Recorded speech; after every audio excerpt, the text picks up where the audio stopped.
The Thom Hartmann Program is brought to you in part by the Aiden Forecast, an investment newsletter with weekly updates of leading market indicators and a monthly deep dive into what the details of the economy and the markets mean for investors and retirees. On the web at aidenmarkets.com. Wines have some of the highest pesticide levels in our food chain. This hour brought to you by ecowine.com. Pesticide-free wines, organic wines, imported from France by the Organic Wine Company, ecowine.com. Hartmann Program is brought to you in part by Super Beets. Super Beets are sourced from non-GMO beets, and they're packed with dietary nitrates, helping to produce nitric oxide for more energy, stamina, and support for healthy blood pressure levels naturally.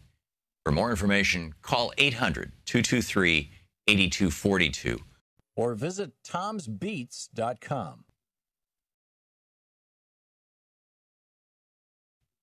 The end of our pledge drive is Friday, and we are not even, well, we're close to where we should be. We had a good day yesterday. We raised $13,000. A lot of that was because people knew that their contributions were matched. Our daily goal is $10,000, and we've only hit that twice in 3 weeks. We really need to hit that today.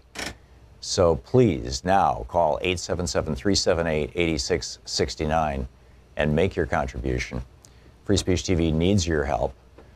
We don't have a matching grant today. If you're a high net worth individual and you would like to make a matching grant, let Free Speech TV know. Give them a call at 877-378-8669. We can still get you in for tomorrow or Friday. And, if you'd like on-air mention, acknowledgement, we're more than pleased to do that. So there's an opportunity. But the bottom line is we need to keep Free Speech TV going. We need to keep this network going. We need to keep all the programs on it growing. It would be great to be able to add programs to Free Speech TV. Right now, though, we're so far behind on this fund drive. In the last fund drive that we did, we fell, I think, around $30,000, $40,000 short. And it's starting to add up. And when it starts to add up like that, it means that the network might be in a position where they can't add new programs. Or they can't, or they may even have to cut back on programs that they have, or, whatever. I mean, it's ultimately the ultimate or it may not even be here anymore.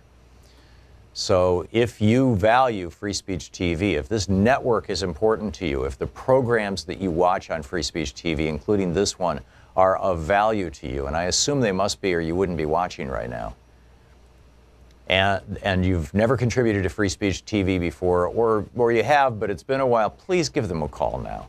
877-378-8669. A special thanks. If you've already called and made your donation to Free Speech TV, thank you. It's really appreciated. We've raised a little bit over $100,000 so far in 2.5 weeks. Our goal is $150,000. And so we're still way behind. We still have about $40,000 to try to raise between now and Friday. But, and with that, for that, to that, we need your help. So please call now, 877-378-8669. With a $30 contribution, they'll send you a Free Speech TV bumper sticker. With a $60 contribution or a pledge to $5 a month for a year, they'll send you the bumper sticker and the brand new Free Speech TV 2017, I guess it must be the 2018, 16-month calendar. That's with a $60 contribution or $5 a month. With a $120 contribution or $10 a month for a year, they'll send you a copy of Van Jones's new book, Beyond the Messy Truth. Van Jones, one of the great voices of our time. With a $240 contribution, you get Claudia Rankin's searing book, Citizen. It's a brilliant analysis of race in America. And Van Jones's Beyond the Messy Truth. And plus the bumper sticker and the calendar. And with a $360 gift or $30 a month for a year, you get all of those two books, plus the bumper sticker, plus the calendar, plus my book, Unequal Protection. And with a $1,000 contribution, come to Portland. I'll buy you lunch. It'd be my pleasure, my honor, to sit down and share a nice lunch with you. And very often people bring their spouses or their partners or whatever, and that's fine too. So, but it doesn't matter the size of the contribution you're making right now. Every penny counts. I mean, there's a lot of people watching Free Speech TV. A lot of people watching this program right now. 98% of them never call and make a contribution. If you are one of that 2% that has already called and made a contribution, thank you. And if you're part of the 98% who have not called and made a contribution, please help now. Free Speech TV needs your help. This is a network that is of, by, and for we the people, right? To quote or paraphrase Abraham Lincoln. There's not a lot of those out there. There's not a lot of programs that are not in the pockets of some giant corporation or industry. There's not a lot of networks that don't have hidden agendas. Free Speech TV is just exactly what you think it is. It's just what you see. It's a nonprofit organization running a television network. It is the television network that has, you know, great progressive programming and news and documentaries. A lot of great programming, and it's growing. I mean, you know, soon you'll be able to watch Free Speech TV on Apple TV. It's on Roku now. I believe it's on Sling. If it's not, it will be. You know, of course, it's on Dish Direct. It's at freespeech.org on the internet. We put it on our homepage at thomhartmann.com. Free Speech TV is getting to be all over the place. In fact, one of the most useful things you can do today, particularly if you can't make a contribution to Free Speech TV, is send an email or call or make a note the next time you go to a meeting, drinking liberally, or visiting friends, you know, for the holidays, that you will make a note of the channels on DirecTV and Dish, so that we can bring people to Free Speech TV. Thank you.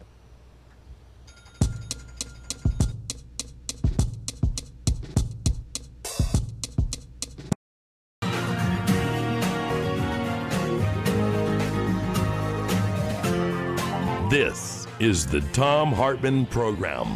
Greetings, my friends, patriots, lovers of democracy, truth, and justice, believers in peace, freedom, and the American way. Thom Hartmann here with you. It is Wednesday, time for Middays with Mark. Congressman Mark Pocan, co-chair of the Congressional Progressive Caucus, brilliantly representing the state of Wisconsin, actually the 2nd District of Wisconsin. Pocan.house.gov is his website. You can tweet him at @RepMarkPocan. Congressman, welcome back. Thanks, Tom. Glad to be here. So great having you with us. So we had a hell of a race in Alabama last night. Forgive my French. And the Republican tax plan is rolling along, and tomorrow is the vote on net neutrality. It's not like this is a low news event week here. Yeah, and then to throw in, you could have a government shutdown by next Friday, and you got a lot of work, a lot of things going on. So you want to take those things one at a time? I'd love to get your thoughts on them. I'm sure we'll have calls on them. By the way, I should add, it's our Middays with Mark hour. Congressman Mark Pocan taking your calls throughout the hour. Our number, 202-808-9925, if you'd like to ask Congressman Pocan a question. So, your thoughts on these issues, sir? Yeah, well, I mean, Doug Jones, I mean, I'm very happy to see. We saw some of this in Virginia. We're seeing this here.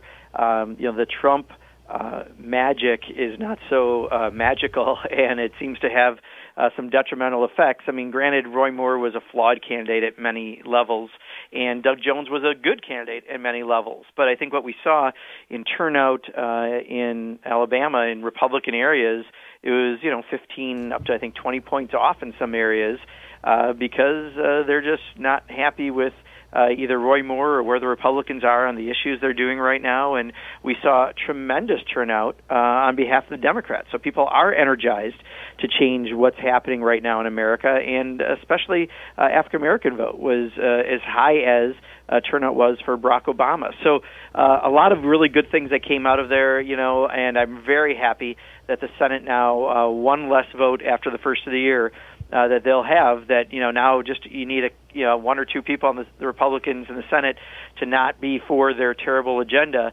and we can stop things happening. So that's very positive. Yeah. I think looking at net neutrality tomorrow, we're very concerned what they're going to do. I can tell you I've had over 4,000 contacts in my office against what they're about to do, which is open it up to big business interests so they can throttle speeds and charge more for big business to use it versus small business and individuals. And I've had zero for their plan. So this is something that if they do, it's strictly a giveaway to the big telecom industry and not done for any other reason. So there's a lot of legislative solutions that are going to be introduced if they do make the wrong decision, which I think we're still assuming they could do tomorrow. And then we're going to have to keep people activated on that, although I can tell you people are really active on that issue in my district. So let me just get this straight, if I may interrupt you. You've got 4,000 citizens, taxpayers, constituents who contacted your office about net neutrality, and 100% of them said, keep net neutrality, don't give this thing away to the giant ISP corporations? A giant special interest issue, right? I mean, if you ask people if they like puppies, there's going to be some small percent of people who don't like puppies. Right. This thing is, I want to say it's like 4,600 or something like that against, and it was zero the last time I asked. 10% of Americans think the Earth is flat. 100% want net neutrality? That's amazing. Yeah. No, this is nothing. But and to be perfectly honest, some of these big telecommunication companies are calling my office trying to say, "Oh, don't worry, we're never going to throttle the speed. We're not going to do that." Well, I don't know why they're saying that. And then, of course, I watch their ads and they say that. But the only thing they say at the end is, "We promise to be transparent in what we do." So they'll tell you when they're going to make you pay more. Well, they're already throttling your speed. They're doing it on the cell phone plans. Where you exceed your number of gigabytes, and all of a sudden you're running at dial-up speeds. For people who can remember my that. Provider, I live in a rural area, and we have huge issues with broadband in rural areas in America. And their new plan that has unlimited amounts of data, but after you use 22 gigs, which is not that much, they put you down to less than 1 Mbps, which is like going back decades in service. So, this is a huge wet sloppy kiss giveaway to telecom if they do this tomorrow. And hopefully, because people are so against this, maybe we can find a legislative fix on it. So I'm always an optimist, and this is one where, just based on the volume of people reaching out to us. Yeah, that's what it's going to take, whether it's done now or whether it's done if and when Democrats recapture the House, Senate, and White House. Exactly. So I'm sorry, I interrupted you. You were moving on to your third topic. No, I was just going through the four things that we were talking about. The third one was tax bill. I still think, in fact, more than ever, I think they're going to get a tax bill done because now that they've lost the Alabama seat, they don't want to wait till January because that gives them less room for slippage by Susan Collins or others who might develop a backbone. What's the deal on Mitch McConnell refusing to swear in Doug Jones until after the vote? I thought and they're going to slow walk it in Alabama, I think, anyway, to figure out the election. So ultimately, he won't have to personally do something to delay it. I think Alabama, the Secretary of State, and others will delay it, even if they decide to pay for a recount or something. So they're going to get that part done, but they know in January they've got one less vote. So I think they're going to push this. The thing is, it's still just the same rotten bill. And in fact, yesterday there was, I think, the most ridiculous tweet I have ever seen from Paul Ryan, and trust me, that is a very high bar. Was this "'Twas the Night Before Taxmas" poem? I don't know if you saw it, Tom. No, I didn't. Oh, take a look at it. Just don't eat something right beforehand because it's hard to hold it in. Okay. It is so utterly ridiculous about what the bill is and all the process and hearings they had. And, it's this Orwellian world we're living in where they, rewrite everything. Bottom line is, this is a bill that, especially for a guy from Wisconsin like Paul Ryan is and I am, no one but the absolute ultra uber rich people in the state are going to benefit from this. And, this is for the Trump family, for the Trump cabinet, for people who go to Mar-a-Lago and the top 1%. And it's just disgusting that they're trying to somehow still spin this as a middle-class tax cut. But I really do think they're going to do everything they can to get it done because they know that they're losing a vote in January. So this is, again, something we can change in the future, but we got to really remember who they're advocating for. It's not any of their constituents. It's their donors. It's the donor class is all they care about. And then finally, and I'm sure we'll have more of these conversations as the hour goes on, the 22nd is potential shutdown. They're not really working on that much because they're still working on the tax bill, and I don't know how they're going to get to that. The problem is, they're in charge of the House, the Senate, and the White House. They should be able to move something. The difficulty they're having, at least in the House, is you've got the Tea Party, you've got the defense hawks who want to make sure defense spending is done, and rightfully so. We could still block some things in the Senate because of the 60-vote rule, but they can't even get it out of the Republican side to figure out what to do. So that's going to be interesting, whether or not they just do another few-week punt, which is what they were talking about doing into January. I don't know where they'll be on that, but again, it just shows how pathetic this Republican-led Congress has been, that they can't even do the 101 of their jobs, keeping government open, but they're making all priorities on the tax bill rather than passing CHIP health care for kids, rather than getting health care money to community centers, rather than extending the Perkins Loans program that ran out on September 30th.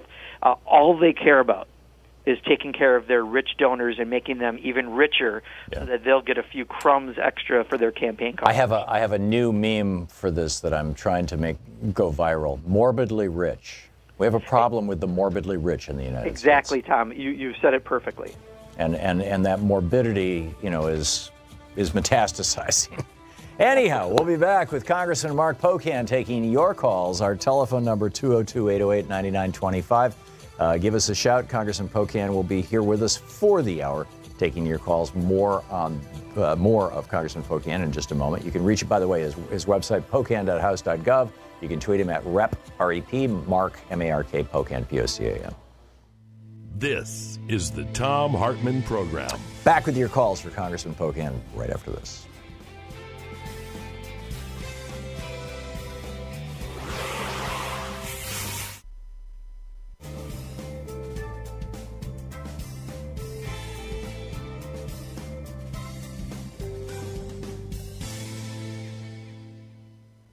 And welcome back.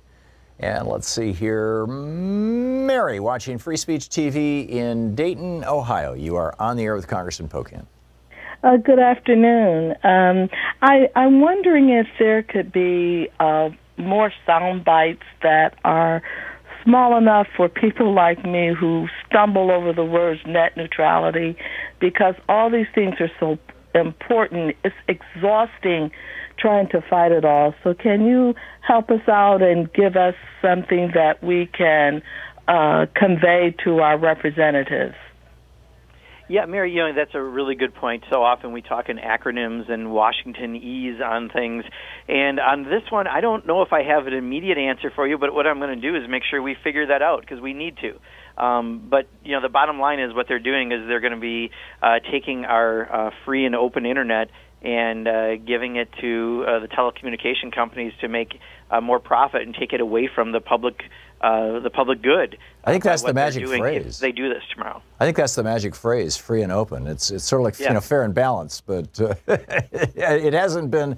Its meaning has not been twisted into a cruel joke.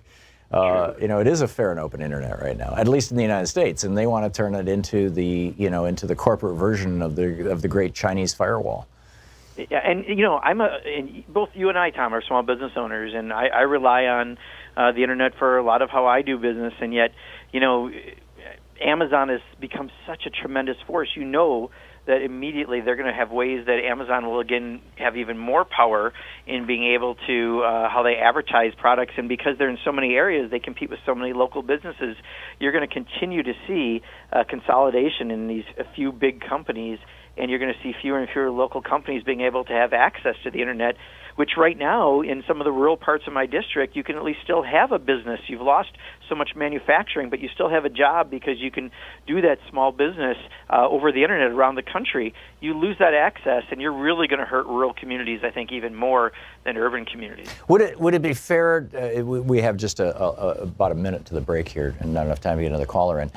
Would it be fair to argue that what's really going on is that the internet is being turned over to very, very, very large corporations, and that, Facebook, Twitter, these Netflix, these large ubiquitous corporations that have multi-billion-dollar war chests will be able to do whatever they damn well please on the internet, and everybody else is going to find all kinds of barriers to entry, just like in other industries, you know, whether it's pharmaceuticals or agriculture. I mean, you know, fill in the blanks. They've actually gamed the regulations in many cases to create barriers to entry into the industry.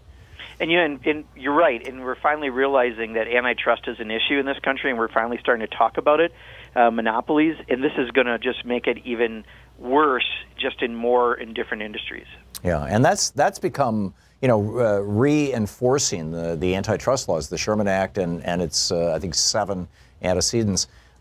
That's become part of the Democratic Party's official platform, has it not? Or it certainly was during the last campaign. It's part of the Better Deal plan that came out of what Chuck Schumer and Nancy Pelosi were working on for a Democratic economic message this year. And I was very happy to see that. Yeah, I'm one of the founders of our Monopoly Caucus to really try to get this issue out there more and more. What we're seeing, you know, again, as a small business owner, I've seen it, I think, in ways that you know, not where traditional consumers and Democrats are even seeing it, and we need to make sure that everyone understands that slippery slope and what that means to their pocketbooks in a time of having wages also stagnant. Amen.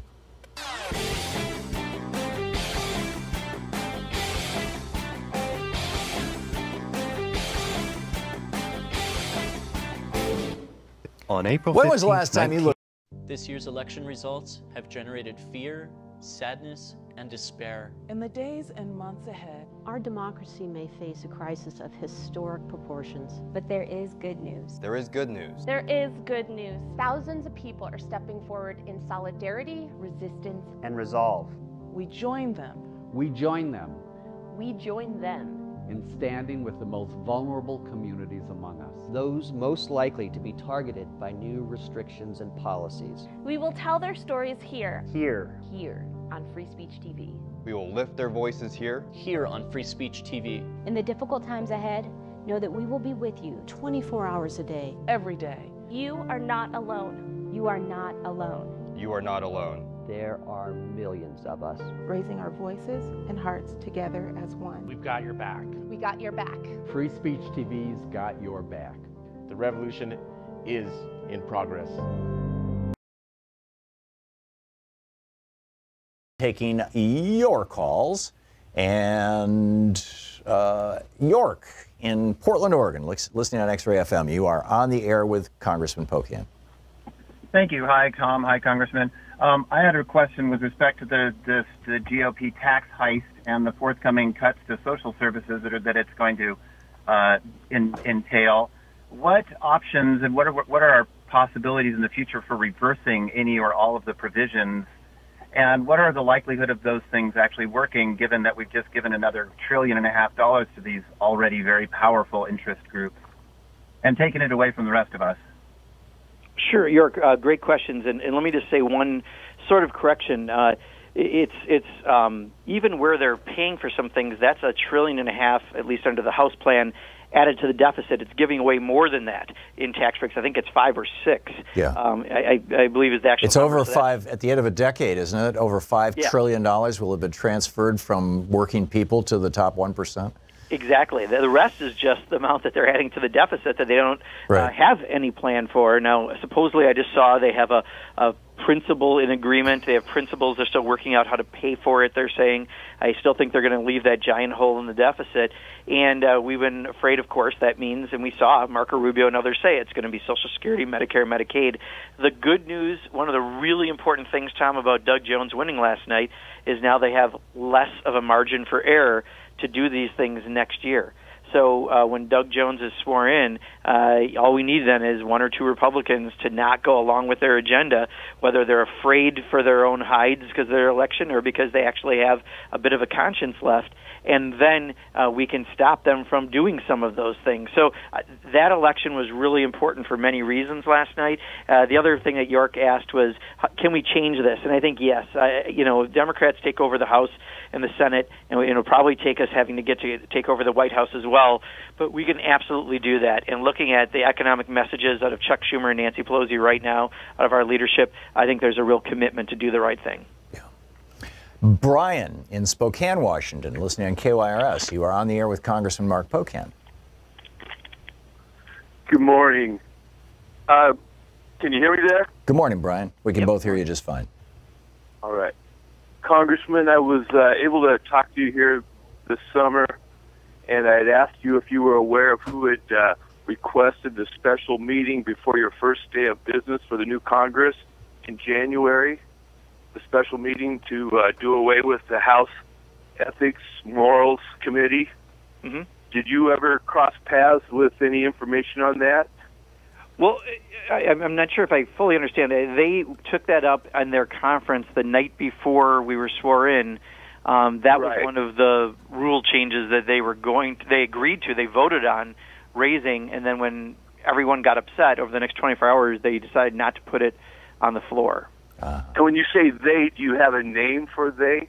Republican leadership decided that they were going to get in too much trouble for putting that rule out there, so they didn't put it on the floor. The only way something gets on the floor of Congress is if Paul Ryan says so. That's the 99.99% way. There is a discharge petition process that's very rarely used. That's the other way. So basically, it was Republican leadership realized that even though they voted, I think, 2-1 the night before to gut the ethics rules, they realized it was too embarrassing for them to move ahead and do that. Al in Austin, Texas. Hey, Al, you're on the air with Congressman Pocan. Gentlemen, congratulations on our win yesterday and hopefully many more to come next year.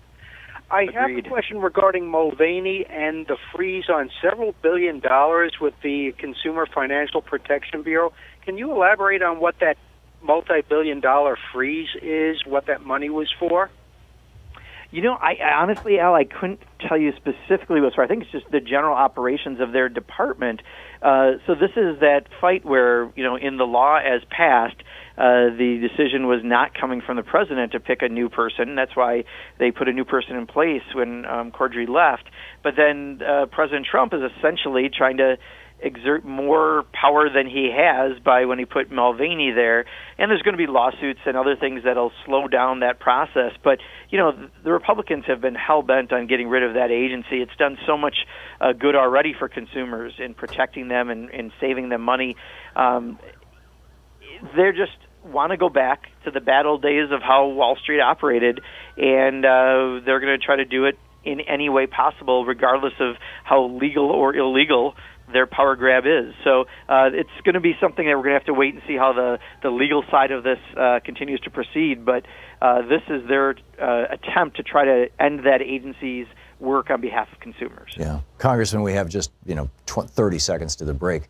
Do you expect that if Democrats were doing this kind of stuff, there would be calls for prosecution by Republicans? Is there? Or at least investigations. I mean, is there any effort to look into what Pruitt and Mulvaney and Zinke are doing, the kind of damage they're doing to our country, particularly Mulvaney? Yeah, I think just in general, I mean, Democrats need to start taking off the gloves. I think when we do some things, too often we're busy debating with ourselves among things, and we always want to do the right thing because that's what we should do, but we don't do it in as aggressive a way as the Republicans do. So there's ways to do things properly, but more aggressively, and I think Democrats have to learn how to do that better. Yeah, I totally agree. Congressman Mark Pocan taking your calls for the hour. It's Middays with Mark here on the Thom Hartmann Program.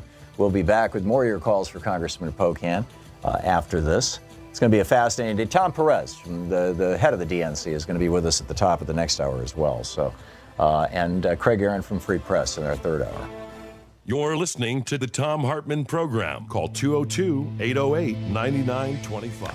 Congressman Pocan's website, pocan.house.gov. You can tweet him at Rep, R-E-P, Mark, M-A-R-K, Pocan, P-O-C-A-N. Rep Mark Pocan.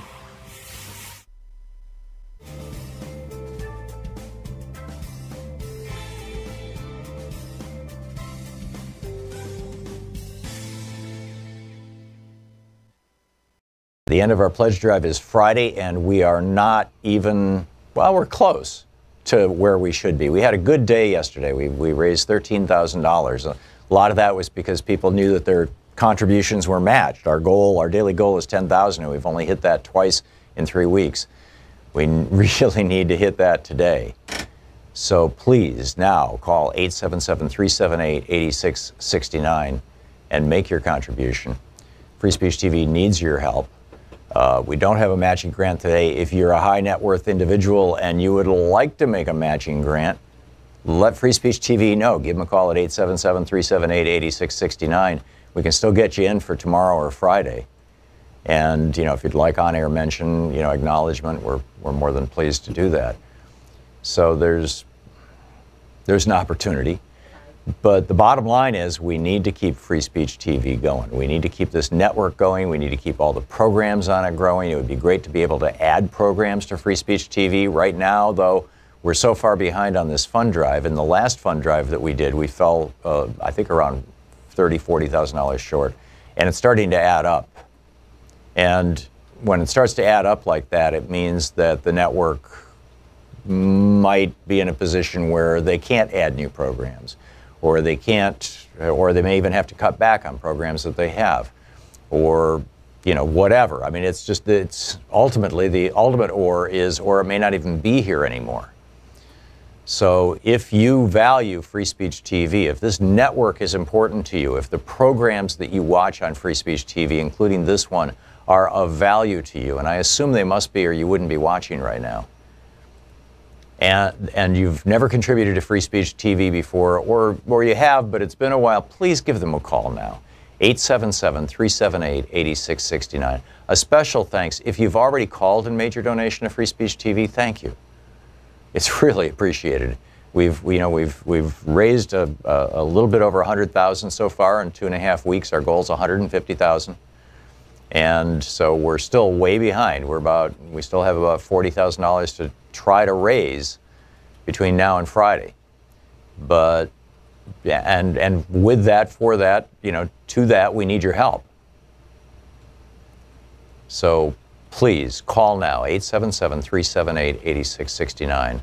With a $30 contribution, they'll send you a Free Speech TV bumper sticker. With a $60 contribution or a pledge to $5 a month for a year, they'll send you the bumper sticker and the brand new Free Speech TV 2017, I guess it must be the 2018, 16-month calendar.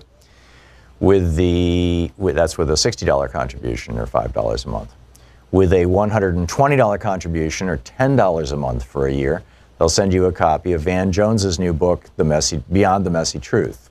Van Jones, one of the great voices of our time. With a $240 contribution, you get Claudia Rankin's searing book, Citizen. It's a brilliant analysis of race in America. And Van Jones's Beyond the Messy Truth.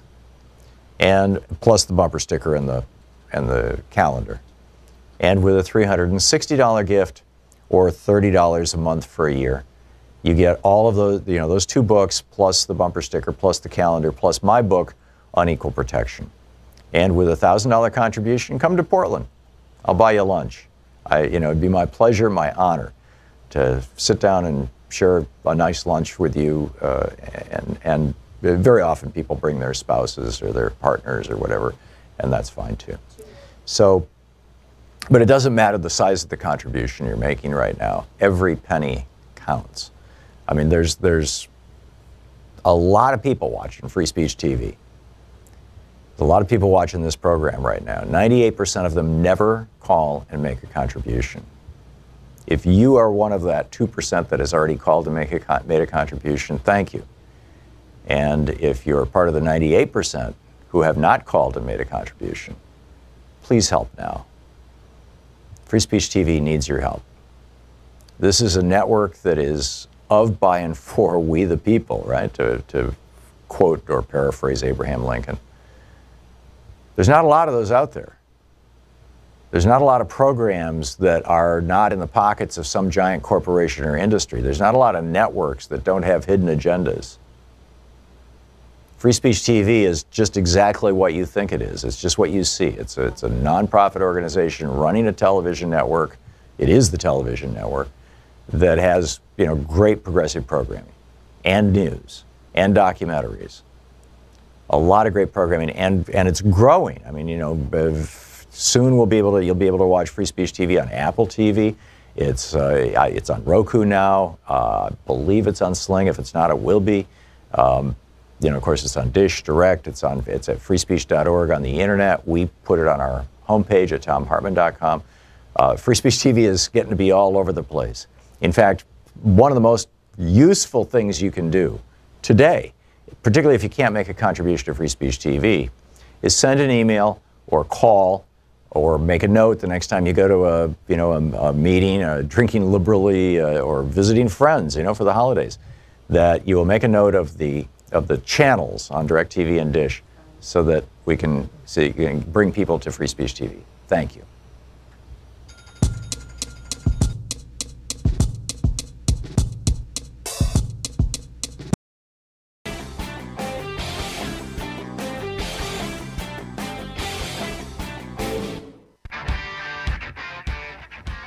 Welcome back. Thom Hartmann here with you. It's our Middays with Mark, our Congressman Mark Pocan taking your calls. And Congressman, you're still with us? I am. Great. Al in Chicago, listening on WCPT. You're on the air with Congressman Mark Pocan. Congressman Pocan, I'm a retired Teamster in Chicago, and I want to thank you for co-sponsoring the Butch-Lewis Act. We're hoping to get it on the omnibus spending bill, and if you could update Tom, it's all about the multi-employer pension funds. We're trying to save them, and again, I want to say thank you, and what do we have to do to get it on the spending bill? Al, well, thanks. This is an issue that on multiple levels, it's more than just the multi-employer pensions. It's pensions in general. I think we're hitting a crisis in this country, and we've got to pay more attention to it. Specifically, I know there's hopes that this can be added on to the continuing resolution, but not the continuing resolution, I think, in December. I'm thinking it's probably more likely the one in January. From what I understand, because I have not been back to Washington as I'm going through my cardiac therapy from having a triple bypass, what I understand is the December one, because of the infighting between the defense hawks and the Tea Party and others within the Republican Party, they're having a very difficult time. The defense hawks want to fully fund the defense spending for the year and then just keep government open for a few weeks. That is something the Senate Democrats won't accept, because then they have no leverage for all the other spending that has to happen. That's government's responsibility to do. So my guess is whatever happens in December, especially with all the time lost on their tax bill, will probably just be another punt for a few weeks into January, and then the January one could be the real one, again, unless these Republicans are continuing to prove that they're a bunch of clowns in a Shriner car and still don't know what they're doing. I wouldn't bet that that's not going to happen. So if it gets added on, that's the place I think most likely, but I think we need to keep the issue of pensions and retirement in general and the crisis that is facing this country, that has to be an issue we start talking about more. Yeah. Kevin in Santa Fe, listening on KTRC. You're on the air with Congressman Pocan. Thank you, Congressman Pocan, for taking our call and also for being available to us here. I was going to ask if you had any good news on Puerto Rico, maybe something like the USS Comfort serving lots of people with dialysis or something good, and what you're seeing there in Congress, because the news media isn't reporting much on it. It doesn't sell papers. Yeah, no, there has been a lot less talked about, and I think, while there are a lot of improvements that are happening within Puerto Rico, we still have a big issue, especially around their power structure, because they have a very old system, and to actually bring it up to date to what it needs to be, it's very, very costly. And clearly what we've seen from this administration and the Republicans in Congress, they don't want to put money into it, even though this is an American territory. So we need to be continuing to talk about Puerto Rico so people realize, because if you don't have consistent energy infrastructure, there's still rolling blackouts, and there's still issues in many areas, and that's going to affect everything from healthcare to people who are living there to everything else. So we have to keep talking about it so people realize, but realize the big fight, I think, will be around the funding to replace the energy infrastructure, and I don't think we're close to having that answer. Lawrence in Williamsport, Pennsylvania, listening on Sirius XM. You're on the air with Congressman Mark Pocan. Hey, Tom, Congressman.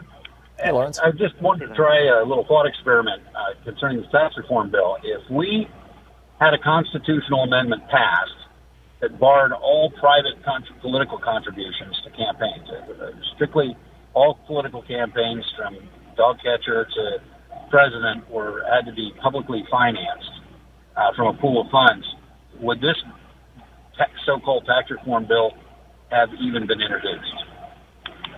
Lawrence, I think the point you're bringing up is an extremely important one. I was the author of 100% public financing of campaigns when I was in the state legislature here in Wisconsin.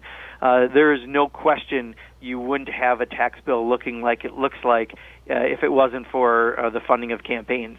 You've had several Republicans be maybe too blunt and honest, and they regret what they've said, but they've said they have to do this or the donors won't give to them anymore. And this is for the Sheldon Adelsons and the Koch brothers and all the other uber wealthy folks that fund the Republican Party that have to get this done. Otherwise, why would you do something that's counter to all of your constituents but 1 or 2%?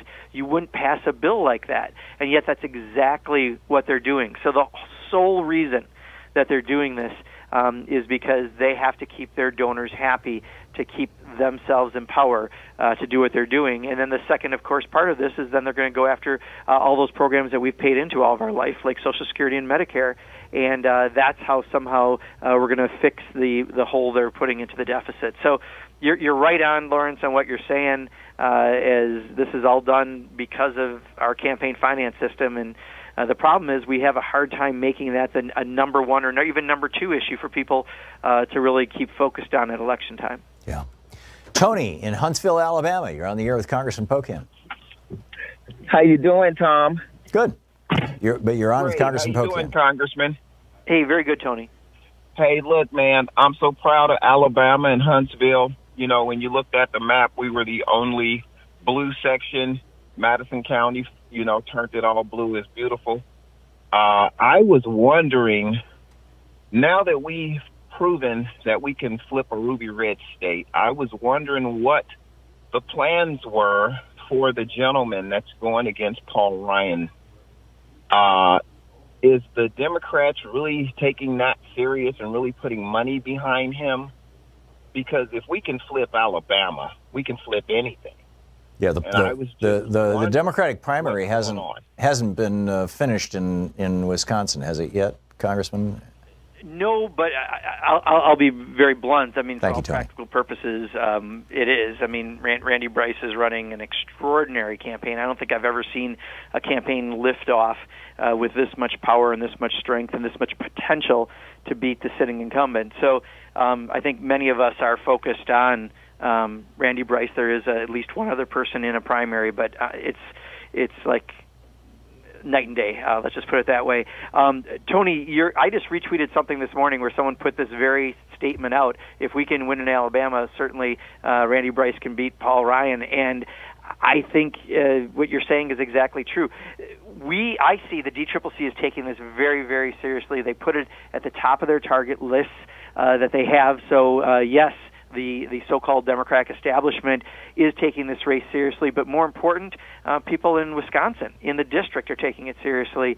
And I'm going to go back in and do some work in January. I was talking to the campaign just yesterday. This is a top priority for me because I grew up in that area. 14,000 people used to make cars in Kenosha. No one does today. 10,000 in Janesville. No one does today. I guarantee people are going to connect more with someone like Randy Bryce in his background as an iron worker than someone who's completely gone Washington and sells out for every special interest and every donor like Paul Ryan. So there is a real chance to do this, and it's a very serious race with everyone giving it top attention. Okay. Charles in Hendersonville, Tennessee, listening on AM 950. You are on the air with Congressman Mark Pocan. Yes, good morning, Congressman. I was just wondering, why don't the Democratic Party kind of educate the American people about what's coming up with this net neutrality thing? I mean, the internet providers can disable ports and start charging you for services like email and stuff like that. And this Republican tax reform, it's nothing more than a giveaway to the corporations. And eventually, it's going to come back and bite us with higher taxes, the people that are, what few will be left in the middle class. And it just seems like the Democratic Party just does not want to educate the American people about what's going to happen when all these things come to pass. Yeah, Charles, I agree that it should happen, and where I disagree with you a little bit is I think it is happening. Our problem is the corporate media doesn't pick it up. If you look at social media, I can't tell you how many. I was looking through my stream yesterday, and we've put out more statements with a bunch of other members around net neutrality, exactly doing what you've asked. And we're getting it out that way, but we can't get it out necessarily through the corporate media because they're not covering certain issues, especially around net neutrality. I think their coverage has been abysmal. Wow. So I just want you to know that many Democrats are talking about what's going to happen when this tax bill happens and what's going to happen if they make this change and allow them to have corporate control over the Internet. The problem is we're not always getting it picked up by the corporate media, and that's been my frustration. Tom, we probably have this conversation every other week on your radio show, but I just want you to know, Charles, I do see it happening. It's just it's hard to get that coverage so that we get that mass media out. So we're doing more of the alternative social media and other ways to get it out. I would argue that the reason why the message is not being carried in corporate media is because corporate media is owned by corporations who are internet service providers or have interlocking boards with them. And it seems like the solution to that is to reinforce the Sherman Act. We mentioned this earlier in the program. We just have 20 seconds here to the break. Do you see any action in Congress to start breaking up these big companies? I do, because as we said, the new Better Deal proposal that's put out by the Democrats, one of their key principles is around antitrust. And in fact, I was shocked to see that, Tom. I mean, I'm very happy, but I didn't think we were there yet as a party, and we are. They're seeing it and how it affects consumers across the board. So I actually think this is one of our areas to be optimistic about should the Democrats take over. That's great news. Congressman Mark Pocan taking your calls for the hour. It's our Middays with Mark hour here on the Thom Hartmann Program. Congressman Pocan representing the 2nd District of Wisconsin. He's also the co-chair of the Congressional Progressive Caucus, one of the real progressive big cheeses in the House of Representatives. We're pleased to have him on the program. You can tweet him at Rep. Mark Pocan, his website, pocan.house.gov. We'll be right back. You're listening to Thom Hartmann. Visit thomhartmann.com for audio and video archives. Back with more of your calls for Congressman Pocan right after this.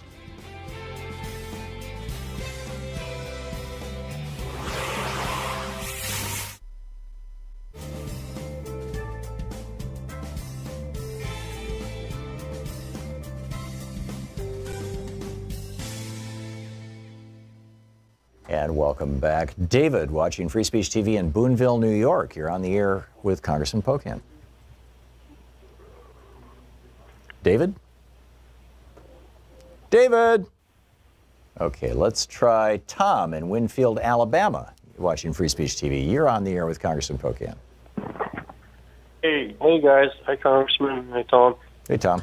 Hey, Tom. Sweet, man. I can't believe I made it on the air. You have no idea how many times I've tried calling you. You have such great information and so many important issues that you bring up.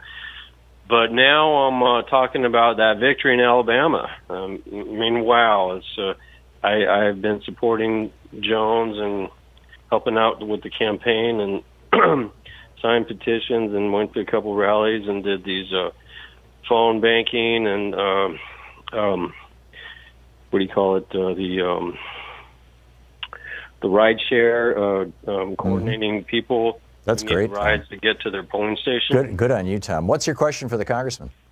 So my question is, what do you think, Congressman, is possibly going to happen with this recount that this dude Moore may ask to have done? Sure, Tom. First of all, let me just say congratulations. And what you all did in that activism that got that high vote turnout is how we win elections. I was just sitting down with a local reporter this morning talking about my county, Dane County, which Madison, Wisconsin is part of.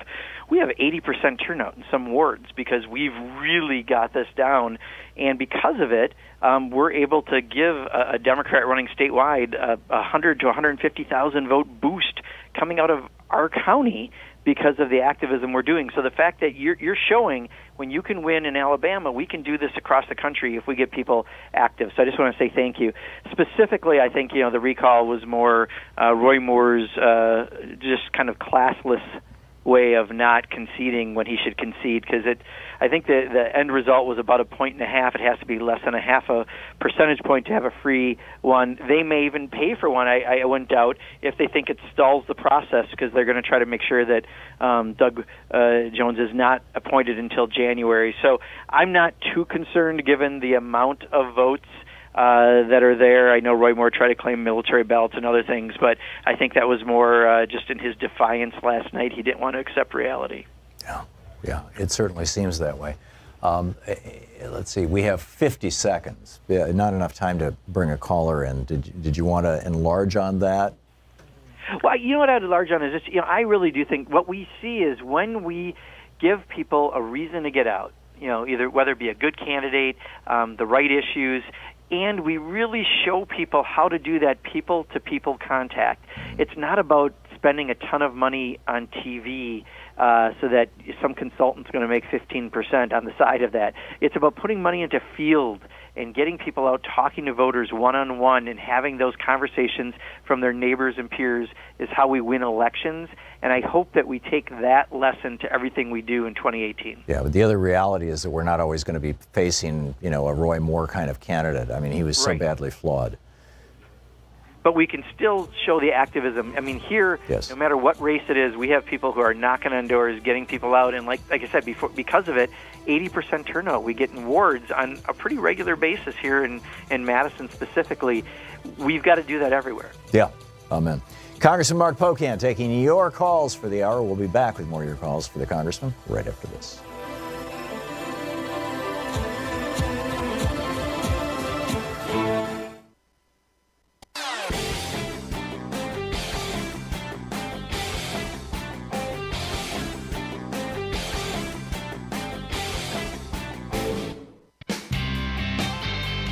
Welcome back. Thom Hartmann here with you, and it is our Middays with Mark. Congressman Mark Pocan taking your calls. And Wally in Edwards, Missouri. Yes, sir. You're on the air with Congressman. Thank you for being there. Sure. I got a question for you. With all these people in Puerto Rico with no electricity, is there any way that people like me that have a generator could donate it and send it to them? Wally, I honestly don't know the answer to that. You might want to do a Google search. I know a lot of people were sending generators down there, and there's probably some organizations that are doing that. And that would certainly be helpful because they are still rolling blackout periods, and it's going to take quite a bit of money to put in the infrastructure they actually need and that we have to, I think, be responsible for. Jules in Northern Virginia. You're on the air with Congressman Pocan. Yes, hello, Congressman Pocan and Thom Hartmann. Thank you for taking my call. Sure. I'm wondering if net neutrality goes through, is there any way that can be undone through whatever legislative process? I'll hang up and take your answer off the air. Thanks, Jules. Yeah, Jules, so I know that there are several bills, and I think there's going to be actually a lot of bills to address this. I saw that Beto O'Rourke, who's actually running for the U.S. Senate against Ted Cruz down in Texas, he has some legislation. I believe Sean Patrick Maloney from New York has some legislation. So there's already a lot of things moving and ready for this. Because trust me, it's not like Wisconsin is unique where I've got 4,500 people saying don't make the changes that they're about to make, and no one's supporting what they're doing. I think we're seeing this across the country. People, there is no constituency asking for this other than the big telecom companies. So I think that is a real opportunity either to have legislation introduced and that we'll try to build bipartisan support. But again, if they won't do it, then we'll see what changes we can make in 2018. But I do think there's a big commitment to make this happen, especially on the Democratic side.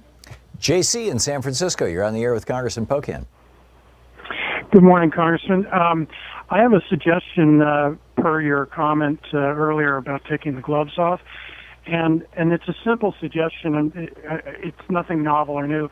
But I would encourage the Democrats to put out 2 Congress people, one male, one female, every day of work at the Capitol.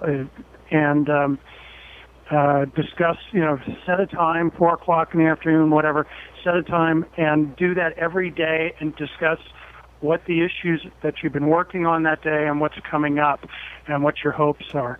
And do this regularly, because doesn't seem, you were saying that the corporate media doesn't pick up the information you're trying to get out.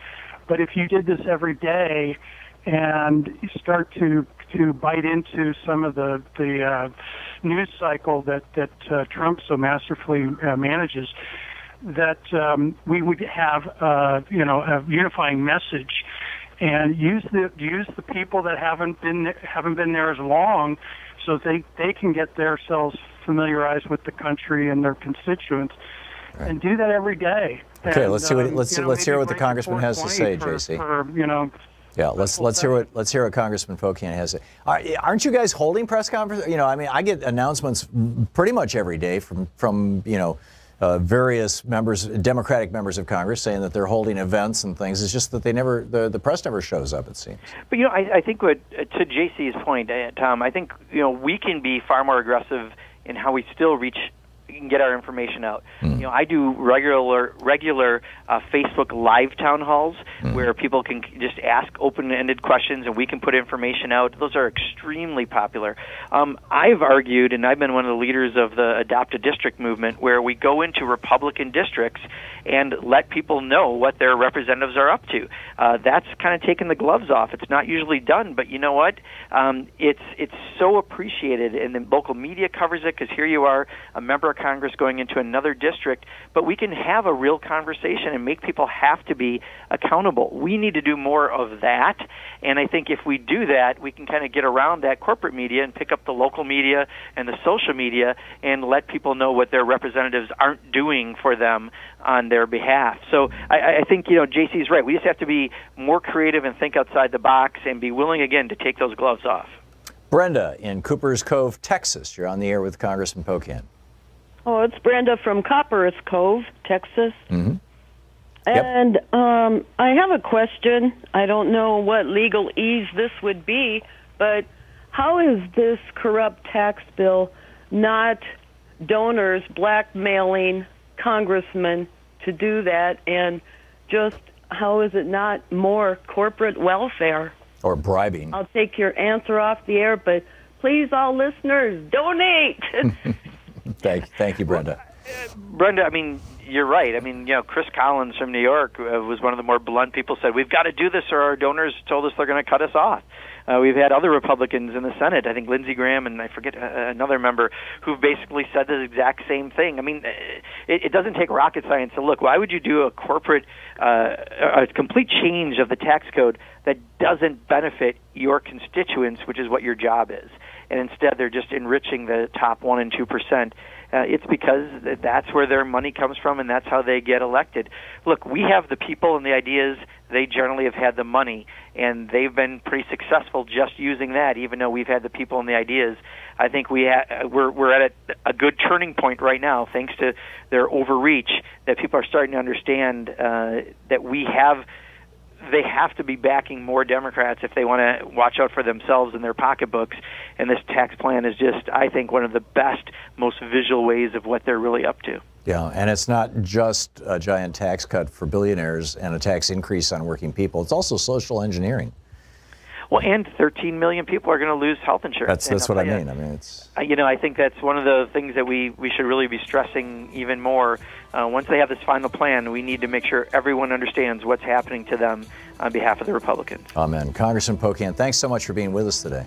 Of course, Tom. Thank you. It's great having you with us. This was our Middays with Mark hour. You can contact Congressman Pocan at pocan.house.gov, and you can tweet him at Rep. Mark Pocan. We'll be back right after this.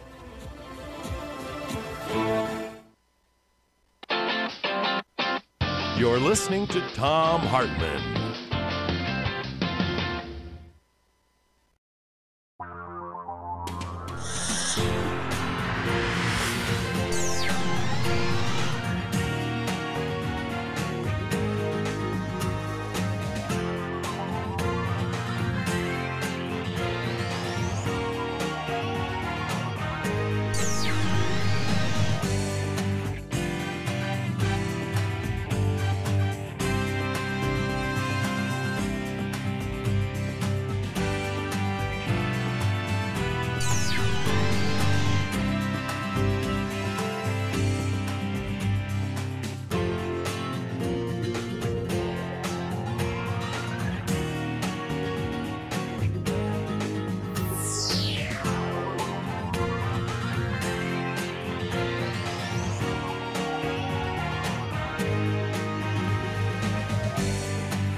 The Thom Hartmann Program is brought to you in part by the Aiden Forecast, an investment newsletter with weekly updates of leading market indicators and a monthly deep dive into what the details of the economy and the markets mean for investors and retirees.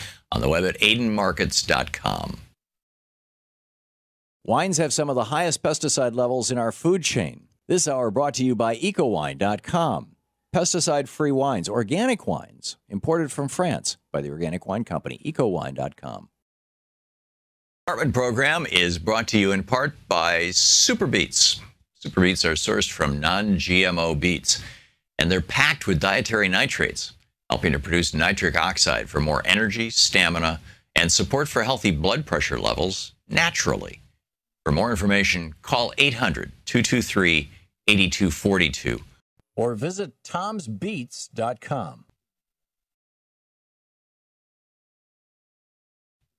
The end of our pledge drive is Friday, and we are not even, well, we're close to where we should be. We had a good day yesterday. We raised $13,000. A lot of that was because people knew that their contributions were matched. Our daily goal is $10,000, and we've only hit that twice in 3 weeks.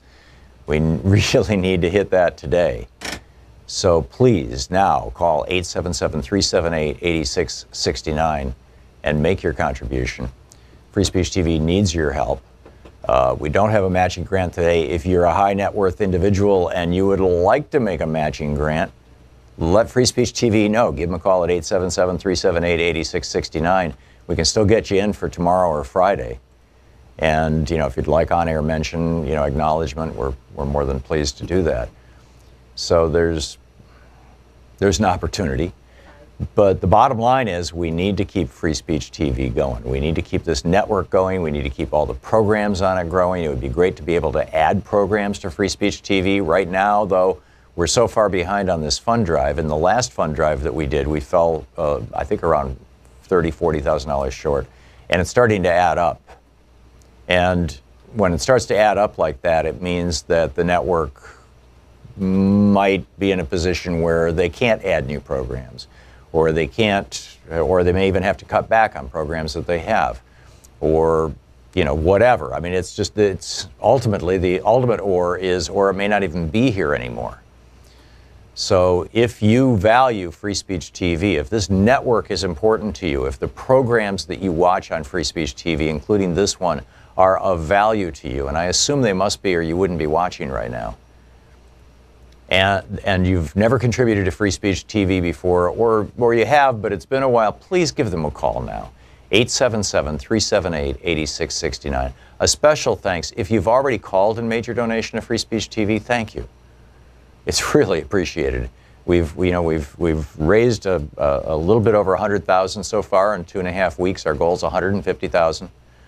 And so we're still way behind. We still have about $40,000 to try to raise between now and Friday. But yeah, and with that, for that, to that, we need your help. So please call now, 877-378-8669. With a $30 contribution, they'll send you a Free Speech TV bumper sticker. With a $60 contribution or a pledge to $5 a month for a year, they'll send you the bumper sticker and the brand new Free Speech TV 2017, I guess it must be the 2018, 16-month calendar. That's with a $60 contribution or $5 a month. With a $120 contribution or $10 a month for a year, they'll send you a copy of Van Jones's new book, Beyond the Messy Truth. Van Jones, one of the great voices of our time. With a $240 contribution, you get Claudia Rankin's searing book, Citizen. It's a brilliant analysis of race in America. And Van Jones's Beyond the Messy Truth. And plus the bumper sticker and the calendar. And with a $360 gift or $30 a month for a year, you get all of those two books plus the bumper sticker plus the calendar plus my book, Unequal Protection. And with a $1,000 contribution, come to Portland. I'll buy you lunch. It'd be my pleasure, my honor to sit down and share a nice lunch with you. And very often people bring their spouses or their partners or whatever, and that's fine too. So, but it doesn't matter the size of the contribution you're making right now. Every penny counts. I mean, there's a lot of people watching Free Speech TV. A lot of people watching this program right now. 98% of them never call and make a contribution. If you are one of that 2% that has already called and made a contribution, thank you. And if you're part of the 98% who have not called and made a contribution, please help now. Free Speech TV needs your help. This is a network that is of, by, and for we the people, right? To quote or paraphrase Abraham Lincoln. There's not a lot of those out there. There's not a lot of programs that are not in the pockets of some giant corporation or industry. There's not a lot of networks that don't have hidden agendas. Free Speech TV is just exactly what you think it is. It's just what you see. It's a nonprofit organization running a television network. It is the television network that has, great progressive programming and news and documentaries. A lot of great programming, and it's growing. I mean, soon you'll be able to watch Free Speech TV on Apple TV. It's on Roku now. I believe it's on Sling. If it's not, it will be. Of course, it's on Dish Direct. It's at freespeech.org on the internet. We put it on our homepage at thomhartmann.com. Free Speech TV is getting to be all over the place. In fact, one of the most useful things you can do today, particularly if you can't make a contribution to Free Speech TV, is send an email or call or make a note the next time you go to a meeting, drinking liberally, or visiting friends, for the holidays, that you will make a note of the channels on DirecTV and Dish so that you can bring people to Free Speech TV. Thank you.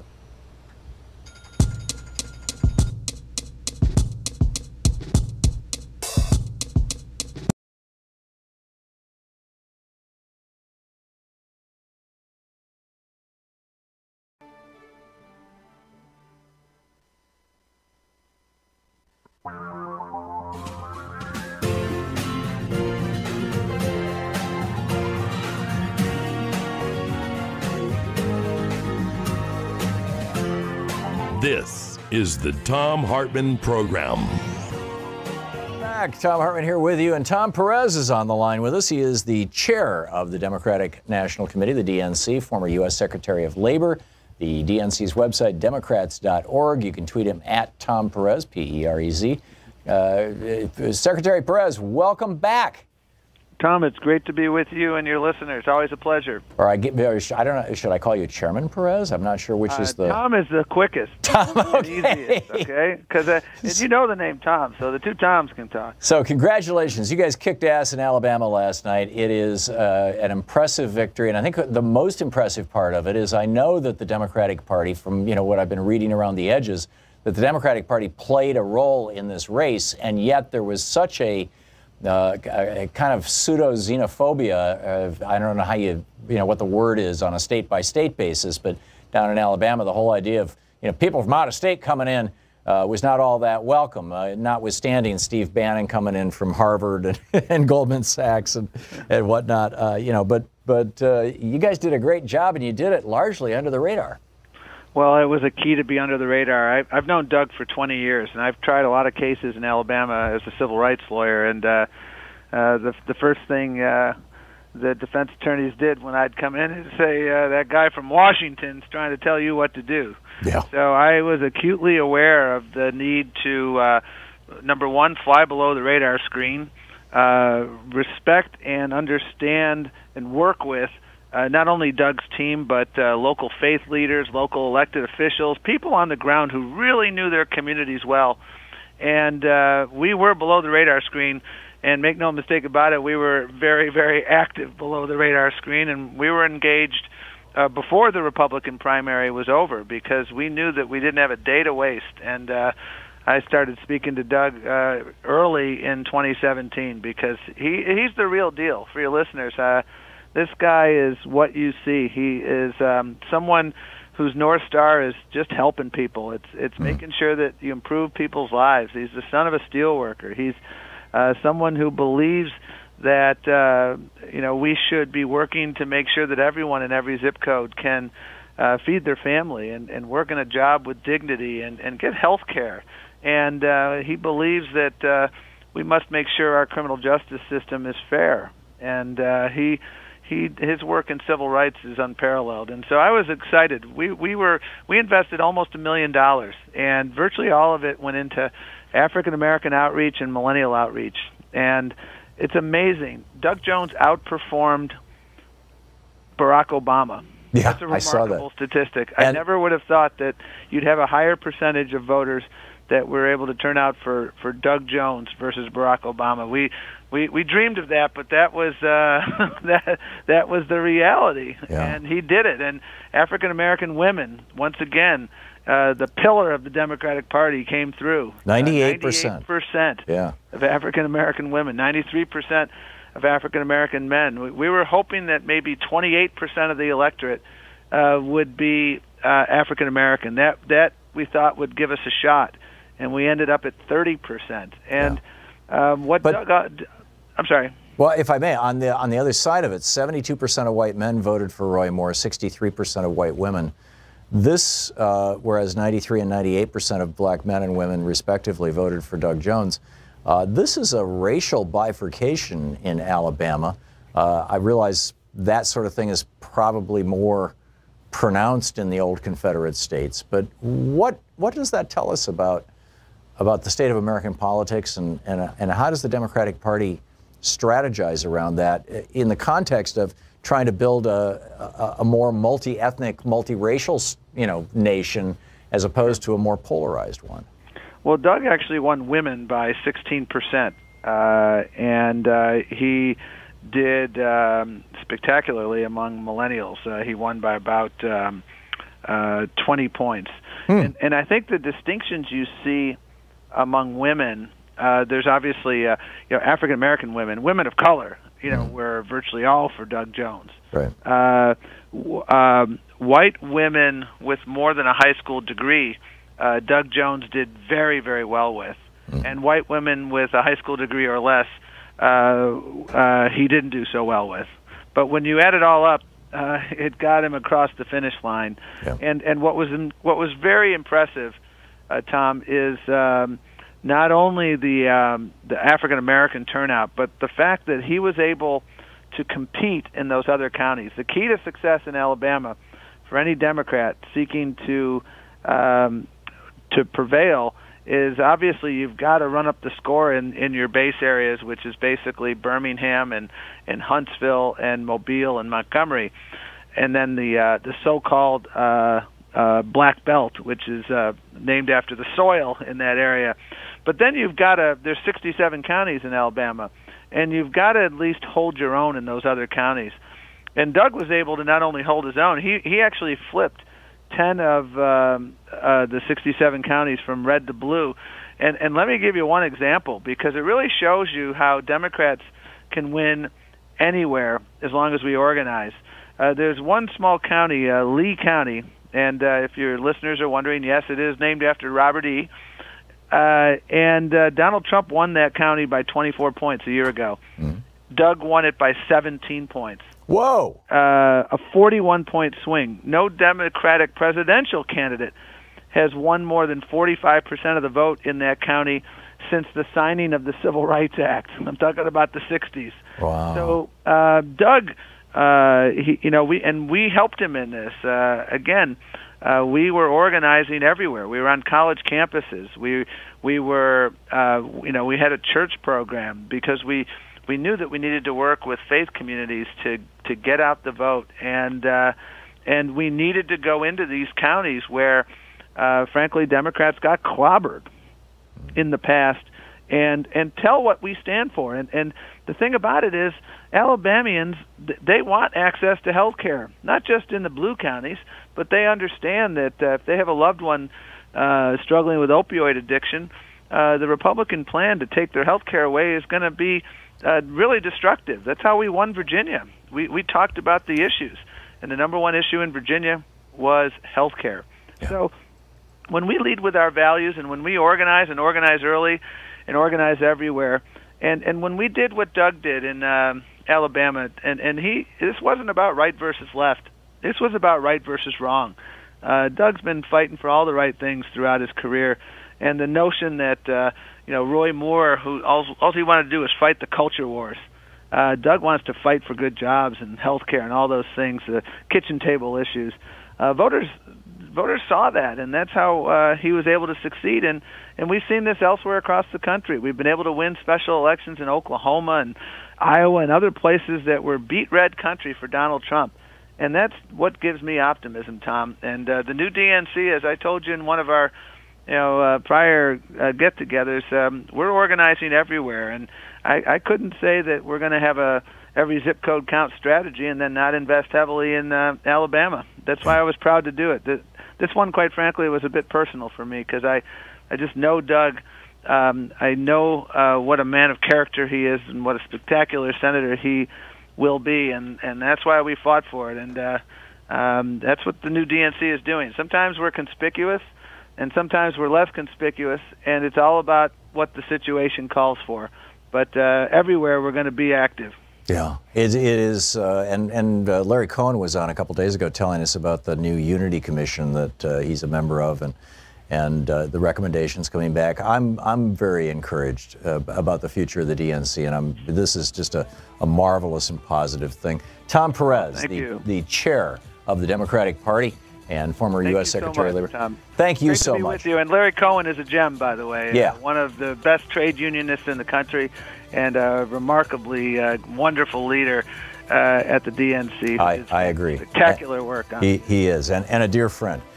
Tom Perez, thanks so much, Tom. Great having you with us, Secretary. Thank you. This is the Thom Hartmann Program. We'll be back with more of your calls right after this.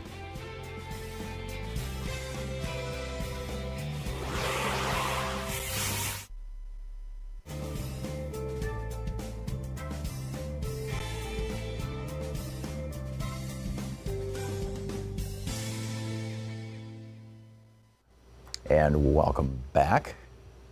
Tim in Mesick, Michigan. Hey, Tim, what's on your mind today? Thanks for watching Free Speech TV. Oop. Sometimes people try to answer their phone and they end up hanging it up by accident. Tim, give us a call back and we will pick that up. Let's see here. Ed in Greenville, Texas. Hey, Ed, thanks for watching Free Speech. What's up? Hello, Tom. Yes, I was just talking to your interviewer there.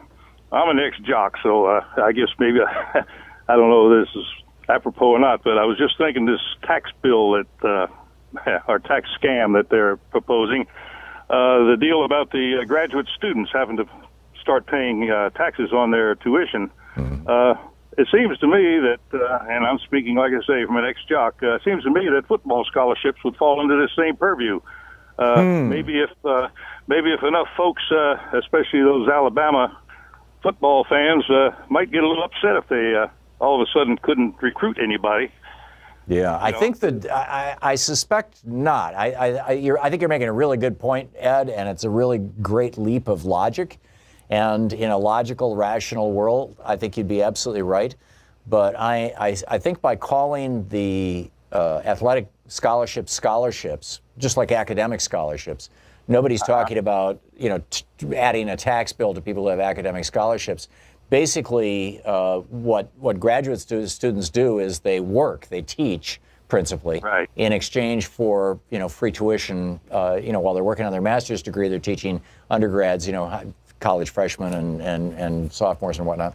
And because they're, quote, working, because they're teaching, that's why the Republicans are saying, therefore, we need to take taxes out of their non-pay. We need to make them pay taxes on that. Yeah, I understand that, but tell you what, if you ask anybody who ever played a game of football, tell me that's not work. Yeah, no, I understand. I completely agree with you. I just suspect, for the reasons that you're talking about, they don't want to tip over the apple cart with regard to college sports because it's such a big deal out there. So and not only that, but the work that these athletes put out profits the universities quite a bit. Yeah, well, that's a whole nother debate. At some point, I'm waiting for college athletes. Actually, I think it has to do with how the rules are set up, and I don't know if that's the NCAA or if it's some other agency or if there's even federal rules about it. I'm not an ex-jock, so I don't know. But when are college athletes going to start getting some of the rewards? Exactly. Really. Yeah. It's kind of a sad thing too that unfortunately there's so many guys playing football that never get their degree either. That to me is a travesty. I think they ought to do something to ensure that these guys will get their degree. A lot of them do, but I mean, and also a lot of them don't. Yeah. Although the ones who don't they typically tend to go out of, just like leave in their sophomore year and go right into the major leagues? Well, yes, but then, like I say, an athlete's career is how long? 7, 8 years at most? And then what do you do? Yeah, well, you make as much money as you can, I guess, over the short term, but not everybody can do that. I know. Yeah, not everybody can do that. It's just something that occurred to me. I was in there listening to some of the deals that this rotten scam is. Yeah. What it holds, and I'm retired now, and I'm half my income is Social Security. Oh well, they want to take a whack out of that too, Ed. So you betcha. They're coming for us 16 ways to Sunday. Ed, we're out of time here, but thank you for the call. Very, very, very thoughtful, and brilliant. Thank you. We'll be right back.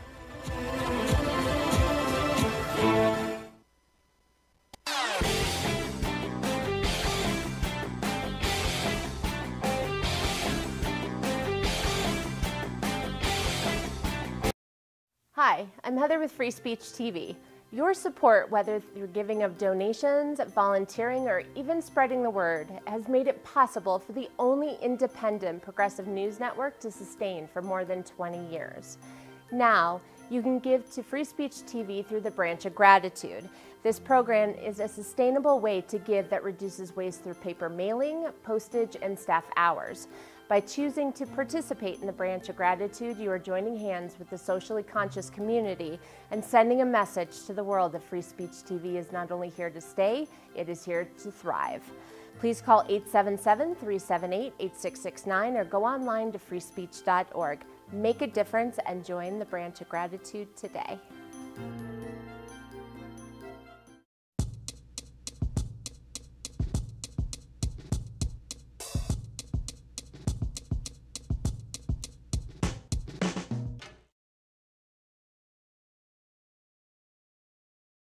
Thom Hartmann here with you, and boy, what a fascinating day! Let's just kind of decompress here and discuss the issues of the day and the Democratic Party and what happened in Alabama and whatnot. Pick up some of your calls. Richard in Chicago, you wanted to talk about the DNC and their party messaging? Yeah. Hi. Hey, Richard. Hi. Gosh, you surprised me.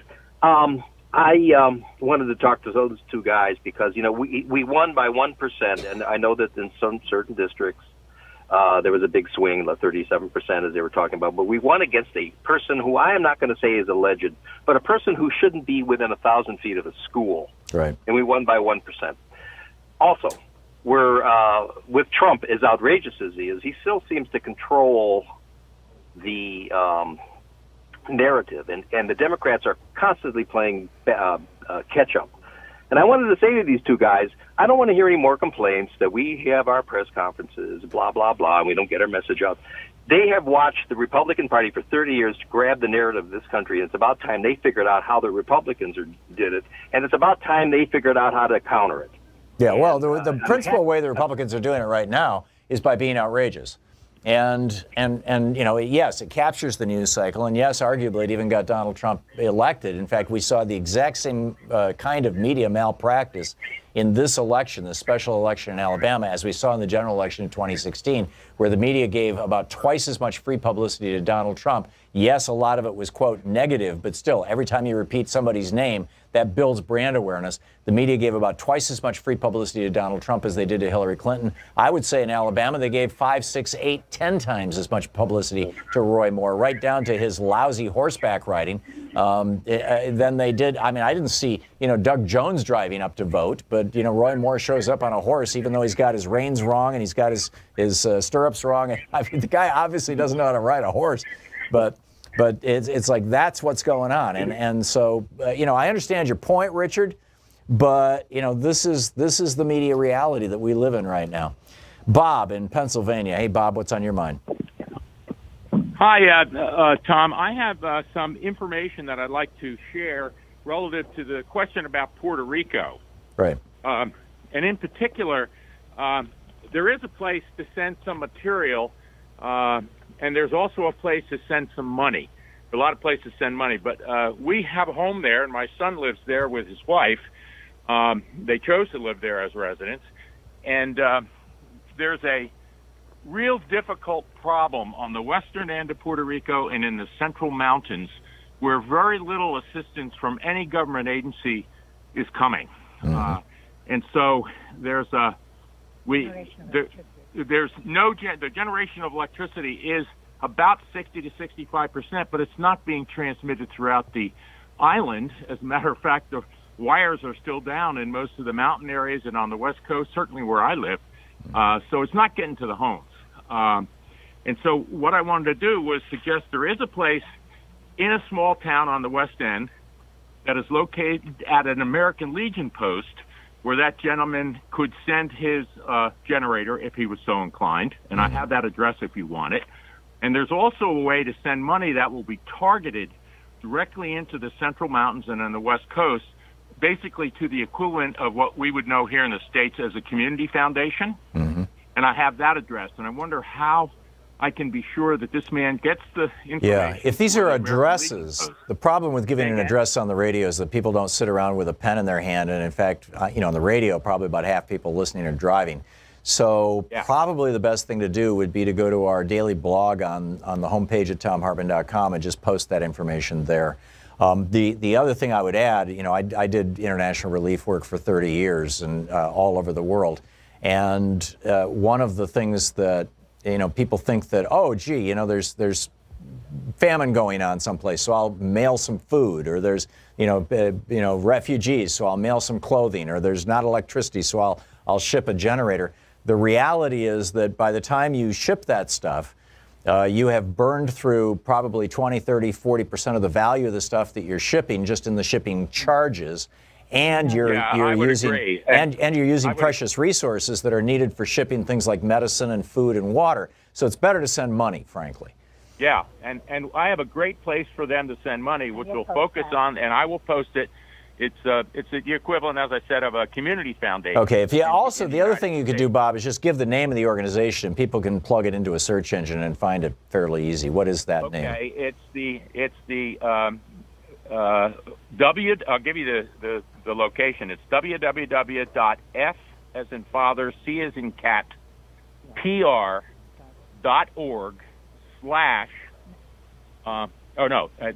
that's far enough. Yeah. And then there's one specific. There are a couple different places you can put money. This thing is called Recovery Now Fund, and it's for the Central Mountains and the West Coast that are not being serviced by government people. Great, Bob. Thanks for that information. That's good information. I appreciate it. Thank you. And let's see here. Ed in Birmingham, Alabama. Hey, Ed, what's on your mind today? Oh, we're hitting the break? Okay, hang on just a second. Ed, let me put you on hold. I'm sorry, I missed the time, or I wasn't paying attention to my own time cues. I've got it right in front of me. My apologies. We will be back with more of your calls. We're coming up on 28 minutes past the hour, hitting the typically a news break here at the bottom of the hour. After that, we'll be picking up more of your calls, and of course, Talk Media News will be with us a little later on. Craig Aaron from Free Press will be with us in the next hour. A lot going on in the news today. Stick around. You're listening to the Thom Hartmann Program. Call 202-808-9925. Back with more of the news of the day. Rod Rosenstein, or Stein, I believe, testifying before Congress. We'll fill you in right after the break.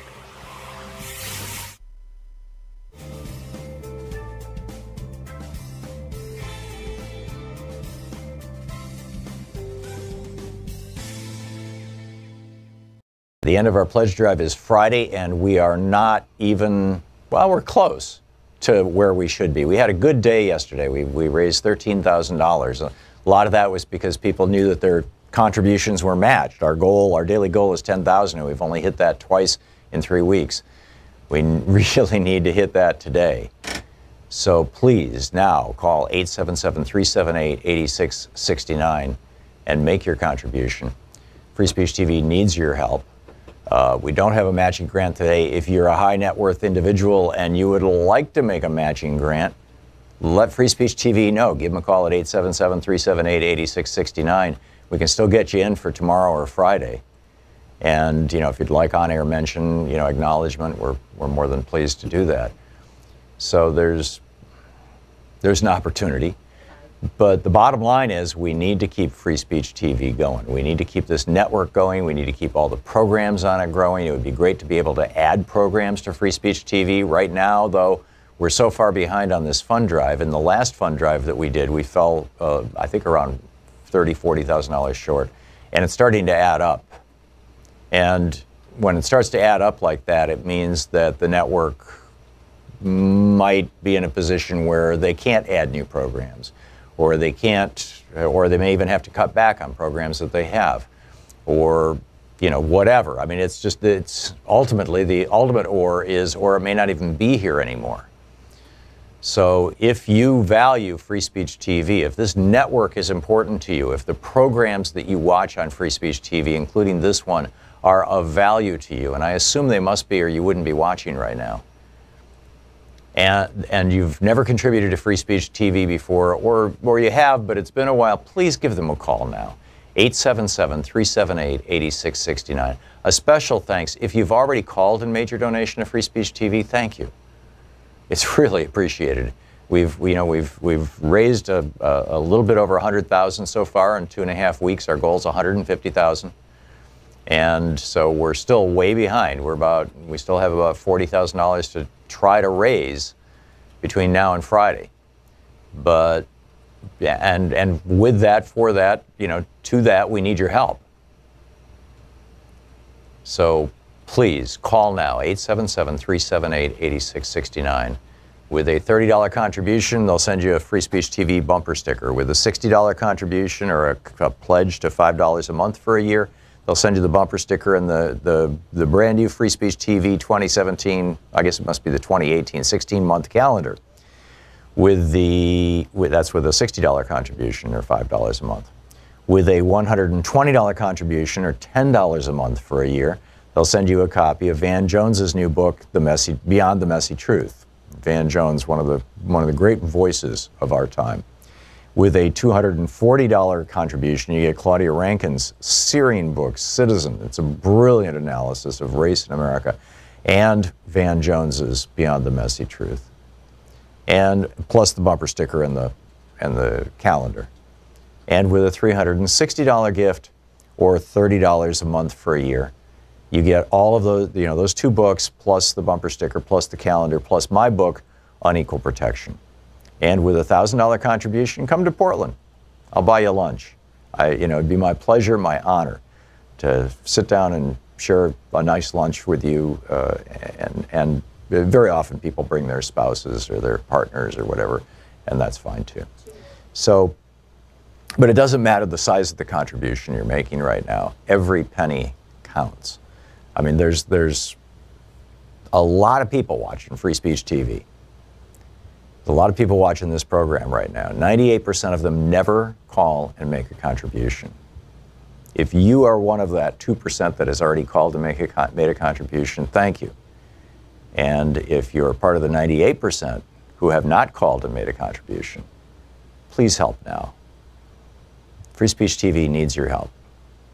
This is a network that is of, by, and for we the people, right? To quote or paraphrase Abraham Lincoln.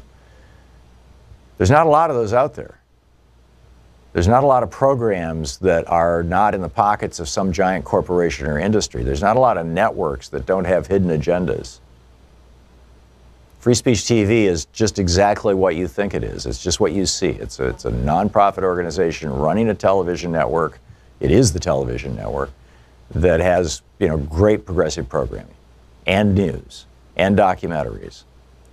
A lot of great programming, and it's growing. I mean, soon you'll be able to watch Free Speech TV on Apple TV. It's on Roku now. I believe it's on Sling. If it's not, it will be. Of course, it's on Dish Direct. It's at freespeech.org on the internet. We put it on our homepage at thomhartmann.com. Free Speech TV is getting to be all over the place. In fact, one of the most useful things you can do today, particularly if you can't make a contribution to Free Speech TV, is send an email or call or make a note the next time you go to a meeting, drinking liberally, or visiting friends, for the holidays, that you will make a note of the channels on DirecTV and Dish, so that we can bring people to Free Speech TV. Thank you.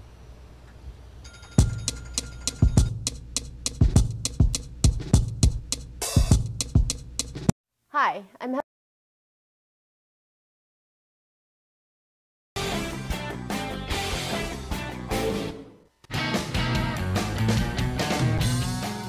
Welcome back. Thom Hartmann here with you. And as far as I can tell, there has been no real news coming out of Rod Rosenstein's testimony before Congress this morning.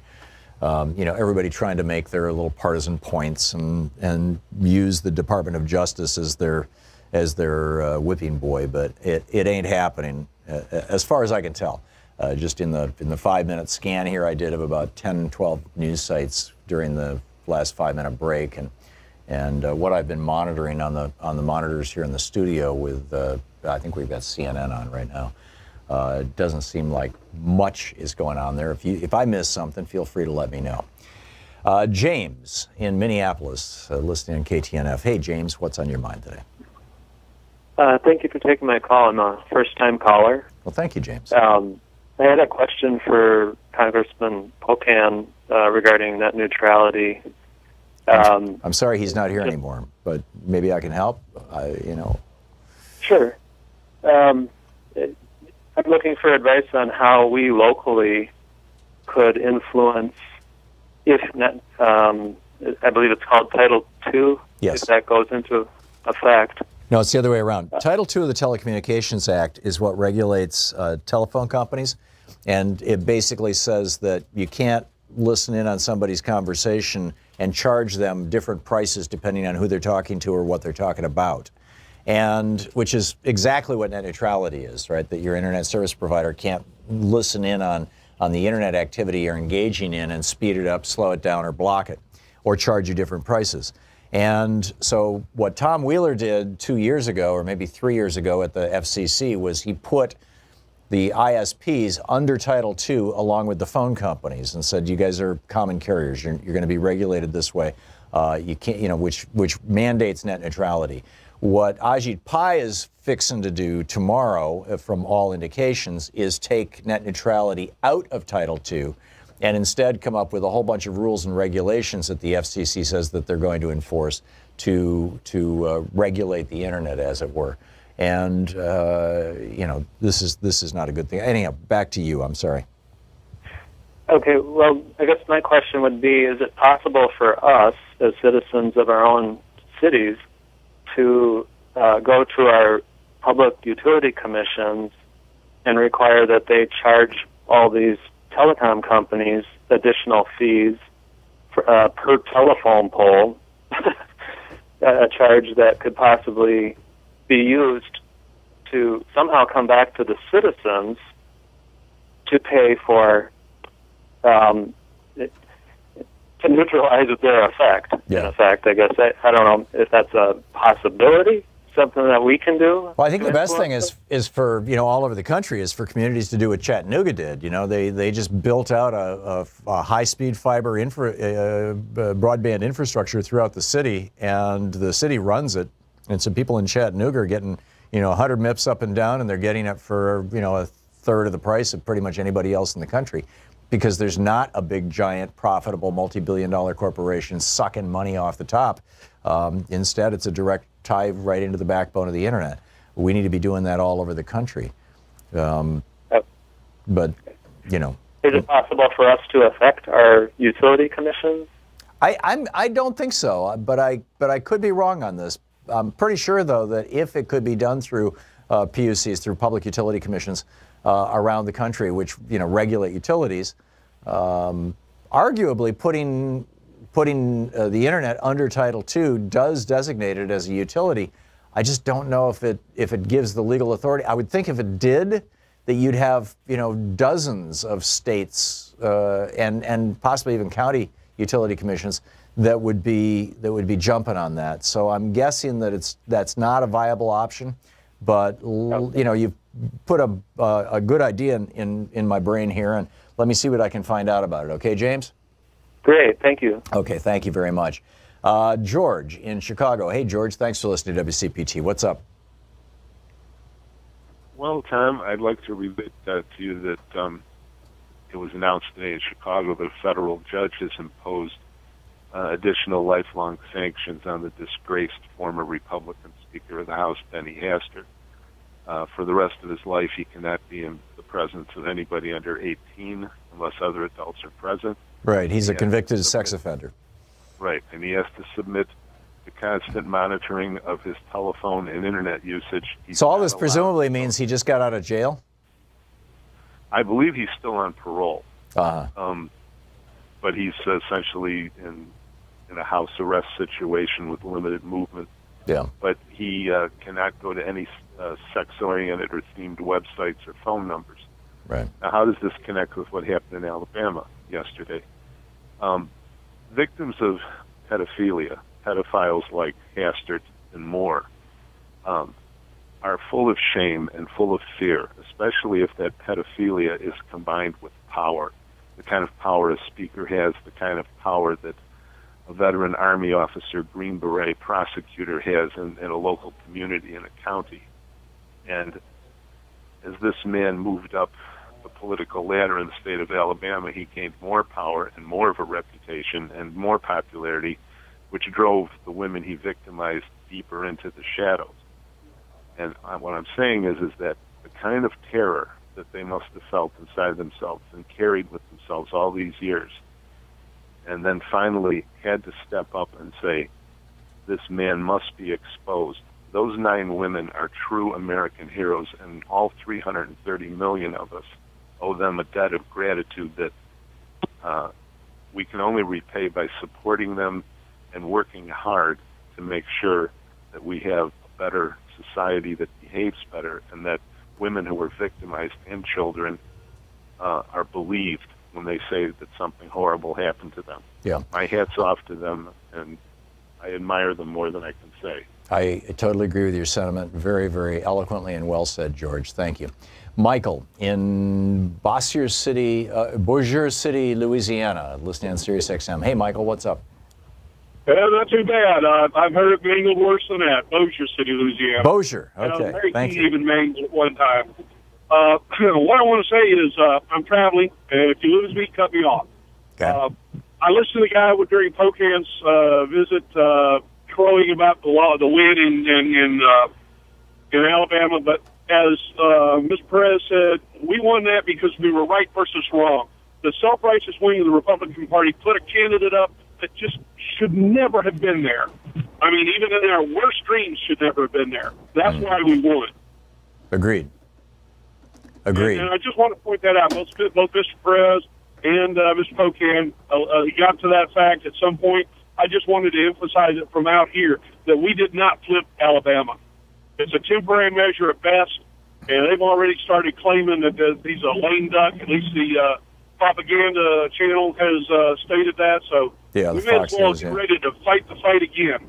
Oh, I you know, you're very well said, Michael. And in fact, if Luther Strange had been running, he probably would have won by 15 points. You know, or at least 10 points. I think that's probably the margin between, you know, the horrors of what Roy Moore was accused of and what, you know, how Republicans would otherwise be voting given how corrupt the Trump administration is, the whole Republican Party right now. But your point is really well taken.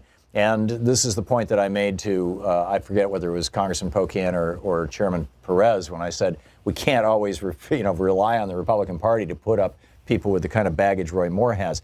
That's on the one hand. On the other hand, however, you now have, for the next 6 years, a United States Senator, Doug Jones, a Democrat, who has an opportunity to prove to the people of Alabama that he can represent their best interests and that he can do so in a positive and effective manner. And if he pursues a progressive path, and you know, Bernie Sanders, for example, did really, really well in a lot of red states. He won West Virginia by 21 points.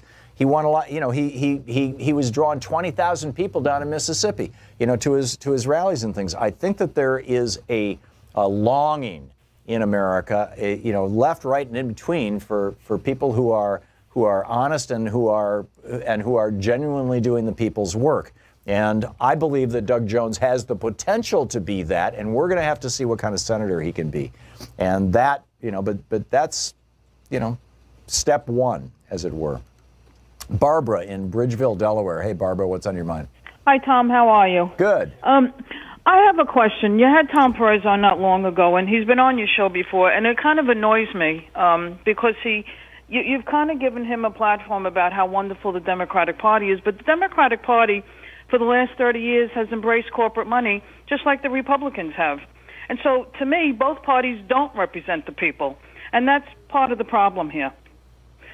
Okay. I would not disagree about that, like what they did with Bernie, and they kind of pushed him to the side, and Tom Perez, under his leadership, recently purged a few progressives from some key committees, and a lot of progressives on came back. And so I just don't see. Barbara, I hear what you're saying. Forgive my interrupting you. I've got 20 seconds, but I understand what you're saying. On the one hand, yes, the whole DLC thing that Al Fromm and Bill Clinton did back in 1989, that led to Bill Clinton's 1992 victory, was to reinvent the Democratic Party via the Democratic Leadership Committee to bring in money from big banks and big insurance companies, what they considered clean money, high-tech money. It's blown up in their faces. It has hurt the Democratic Party over the last 20 years or so, and the Democratic Party's turning away from that. I am not willing to reject the Democratic Party out of hand like apparently you are, just because they're starting to acknowledge the fact that that was the wrong road to go down, and they're recalibrating and fixing it. I think it's a good thing. I think it's a healthy process. I realize I get, and I'm assuming that you're actually a Democrat who actually cares and you believe what you're saying, because I know that, the Republican trolls that we get calling in who claim that they're Democrats, that's always their complaint. Oh, they're just the same as the Republicans. They're not the same. You're listening to Thom Hartmann. Visit ThomHartmann.com for audio and video archives. And Tom Perez is doing a very good job, and he is bringing in progressives like Larry Cohen and others, and giving them a platform.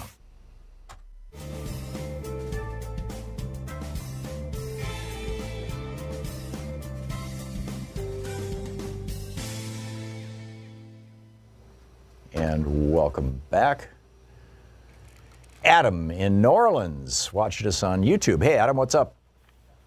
How you doing, Tom? Good. I'm trying to time my way out of investments. I'm investing as aggressively as I possibly can, expecting profits to soar after this tax debacle. And looking back at most of the downturns that have happened historically, the Great Depression, what happened in 87, 2008, all of these events seem to happen third quarter. Two of them happened in October. Is there a cycle going on here? Is this something that sets up and is a reasonable way to think about, hey, get out of these kinds of long positions? I mean, these guys are throwing the monkey wrench from hell into the economy, literally sucking money away from people who spend. So, as you've said in the past, a depression is coming. So I'm trying to figure out, okay, can I ride this wave, and when to get off this wave? Right. Well, I got the Aiden Forecast newsletter yesterday that Louise and I have subscribed to for probably close to 20 years. And when we follow their advice, we do well. I've not been following their advice in the last year because I thought they were way too optimistic about the stock market, and I was completely wrong, and they were totally right. And I'm out of the market right now, have been for a year. And in their newsletter yesterday, they published a couple of charts showing that the last two bull markets, or not the last two, but two of the last 2 or 3 bull markets out of the last 30 or 40 or 50 years, something like that, actually lasted a couple years longer than this bull market has lasted. And they're suggesting that absent black swan events, absent a war in North Korea, absent something being done really crazy or stupid out of Washington, D.C., they're fully expecting the bull market to continue for as much as another year or two. And in fact, they were suggesting pick up some positions, like just buy the Dow for example. Louise and I are still debating what to do about our investments, but we're not big investors anyway. I mean, most of our money has always just been in the houses that we have. It's how most middle-class people build their wealth. So I don't know how to advise you, Adam. The people I respect, I've not been following their advice. They've been right, I've been wrong. On the other hand, they're also the Aden sisters are also saying, be careful, be ready. And so I guess the thing to do would be to put trailing stops on anything you've got, wouldn't it? Oh yeah, or play, some portion of it in puts just in case.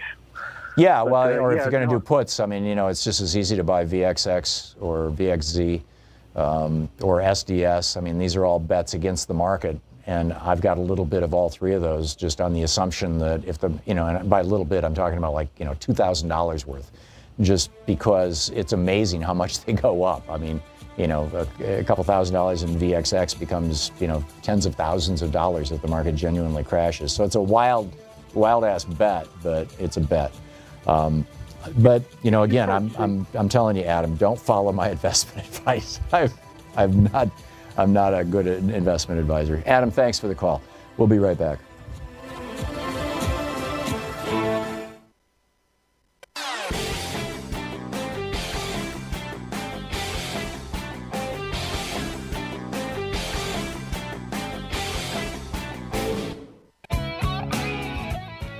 Welcome back. Let's check in with Talk Media News and find out what's going on in the world today with the Talk Media News Service today. This report brought to you by goatsfortheoldgoat.com and Ellen Ratner's new book, Loving What You Do, available in your local bookstore and all the usual suspects places. And on the line with us, Ellen Ratner herself. Hey, Ellen, what's going on in the world today? It's not too late to purchase a goat for somebody for the holidays, for Christmas or for Hanukkah or whatever. Yep. And you get a certificate right away, and we're the only animal group that gives people a photograph with the animal and the recipient, and we only give out lady goats because they don't get eaten, and they give out milk. There you go. Goatsfortheoldgoat.com. And this is the is advertisement. Okay. Yeah. Now, I want to warn all of your listeners, Tom, that the CIA, you think that you send something on one of those apps and it goes away and it will never be seen again.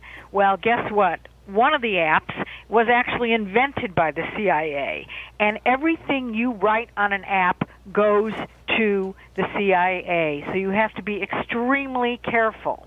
Wait a minute. Are you talking about things like instant message? Yeah, exactly. All of those. Wow. So we also know that, for instance... How did we find this out, Ellen? Well, I heard from somebody in the CIA. Whoa. Okay. And they invented a particular one, which I'm not going to talk about on the air, but I will tell you, just be careful of all of them. And we do know, for instance, there was an FBI agent who texted his partner, girlfriend or whatever at that time, who was an FBI attorney. 90 pages of their text messages are now in front of the House committee. Wow, and that's just text messages. So that's just using... Those are just text messages. As I always tell our interns and our staff, don't text or put anything in email that you don't want on the front page of the Washington Post. I guess not. Amazing. Okay, what else is up? So we do know today there was testimony. We haven't yet heard what all the testimony was. There was this was before one of the House committees. It was a regular oversight committee, but it's the vice president of the, or vice chair, or vice whatever it is, of the Justice Department testifying about all of this. Okay, now let's talk about the Moore defeat yesterday, and as my brother said, it's an early Hanukkah present for all of us. Yeah, there you go. But what's fascinating about that is, first of all, more African Americans voted in yesterday's election than voted for Obama in 2012. Which is amazing. Which is amazing. So they were able to get out the vote. And what they're trying to say now, and the Democratic National Committee had a conference call this morning and all that kind of stuff, and what they're trying to say is, hey, this means we can win the 2018 elections. But remember, this was one state. It took all this energy. He only won against this guy Doug Jones, by 1.5%, right, which is not much considering, in my view, he should have probably taken the whole thing, given who Moore was and does. Yeah, I'm guessing that the sexual allegations against Roy Moore probably pulled 5 to 10 points off his vote. So really, that's what took him down. And the Democrats are not going to be so fortunate as to have accused, child molesters on every single one of their ballots. That's it ain't going to happen. exactly right. And even if they did have child molesters in every state in 2018 or in every congressional district, the problem is they don't have the personnel or the money to put up a fight in every one of these districts. Right. Now, some of the districts are, reliable Republican and they don't care, and some are reliably Democrat and they don't care. So maybe you have 30, 40 districts that really matter, but you have a few Democratic senators and states that actually matter as well. Yeah, so the take-home message is don't get too cocky about this. We still need to do the hard work. We still need people to get inside the Democratic Party and good candidates to be volunteering to run, particularly women right now, particularly people of color. This is a great time to reinvent the Democratic Party. Back to you, Ellen.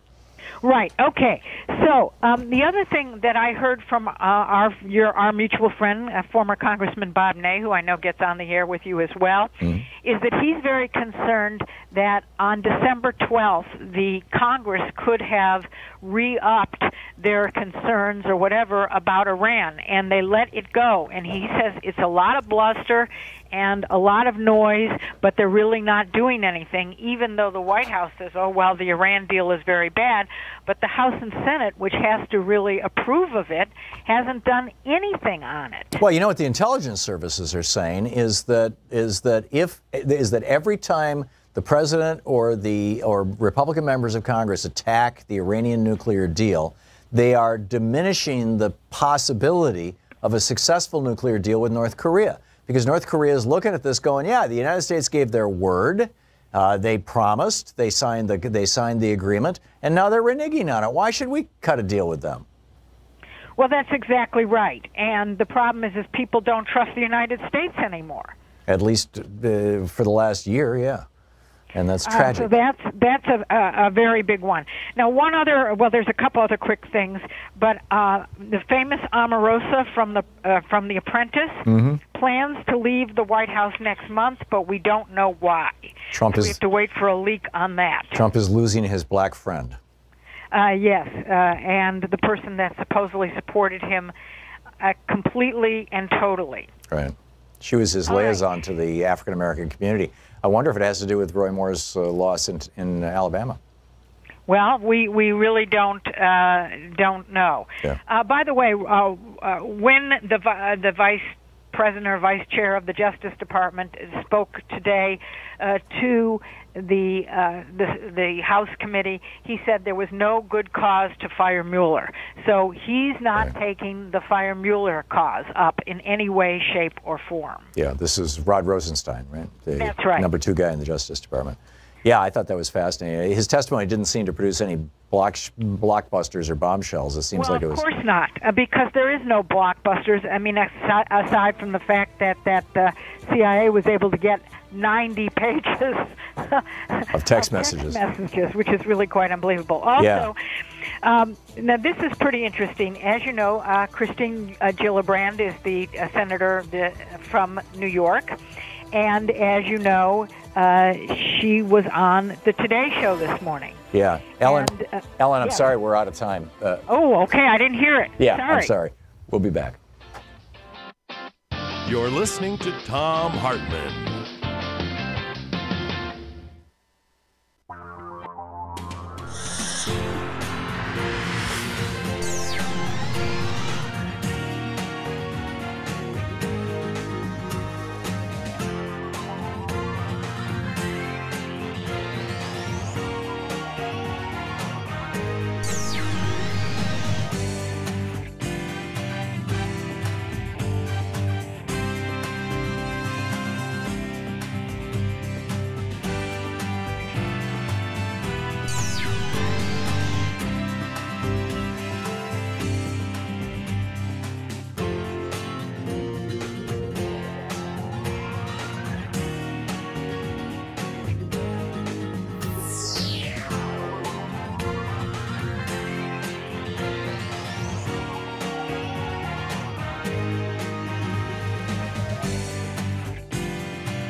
The Thom Hartmann Program is brought to you in part by the Aiden Forecast, an investment newsletter with weekly updates of leading market indicators and a monthly deep dive into what the details of the economy and the markets mean for investors and retirees. On the web at aidenmarkets.com. Wines have some of the highest pesticide levels in our food chain. This hour brought to you by ecowine.com. Pesticide-free wines, organic wines, imported from France by the Organic Wine Company, ecowine.com. Hartmann Program is brought to you in part by Super Beets. Super Beets are sourced from non-GMO beets, and they're packed with dietary nitrates, helping to produce nitric oxide for more energy, stamina, and support for healthy blood pressure levels naturally. For more information, call 800-223-8242 or visit tomsbeets.com. The end of our pledge drive is Friday, and we are not even, well, we're close to where we should be. We had a good day yesterday. We raised $13,000. A lot of that was because people knew that their contributions were matched. Our daily goal is $10,000, and we've only hit that twice in 3 weeks. We really need to hit that today. So please now call 877-378-8669 and make your contribution. Free Speech TV needs your help. We don't have a matching grant today. If you're a high net worth individual and you would like to make a matching grant, let Free Speech TV know. Give them a call at 877-378-8669. We can still get you in for tomorrow or Friday. And, if you'd like on-air mention, acknowledgement, we're more than pleased to do that. So there's an opportunity. But the bottom line is we need to keep Free Speech TV going. We need to keep this network going. We need to keep all the programs on it growing. It would be great to be able to add programs to Free Speech TV. Right now, though, we're so far behind on this fund drive. In the last fund drive that we did, we fell, I think, around $30,000, $40,000 short. And it's starting to add up. And when it starts to add up like that, it means that the network might be in a position where they can't add new programs. Or they can't, or they may even have to cut back on programs that they have, or, whatever. I mean, it's ultimately the ultimate or it may not even be here anymore. So if you value Free Speech TV, if this network is important to you, if the programs that you watch on Free Speech TV, including this one, are of value to you, and I assume they must be or you wouldn't be watching right now, and you've never contributed to Free Speech TV before, or you have, but it's been a while, please give them a call now. 877-378-8669. A special thanks. If you've already called and made your donation to Free Speech TV, thank you. It's really appreciated.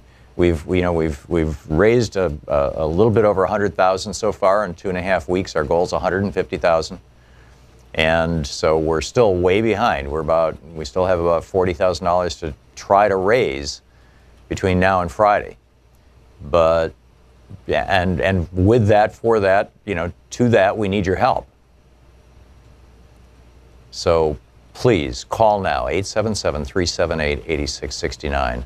With a $30 contribution, they'll send you a Free Speech TV bumper sticker. With a $60 contribution or a pledge to $5 a month for a year, they'll send you the bumper sticker and the brand new Free Speech TV 2017, I guess it must be the 2018, 16-month calendar. That's with a $60 contribution or $5 a month.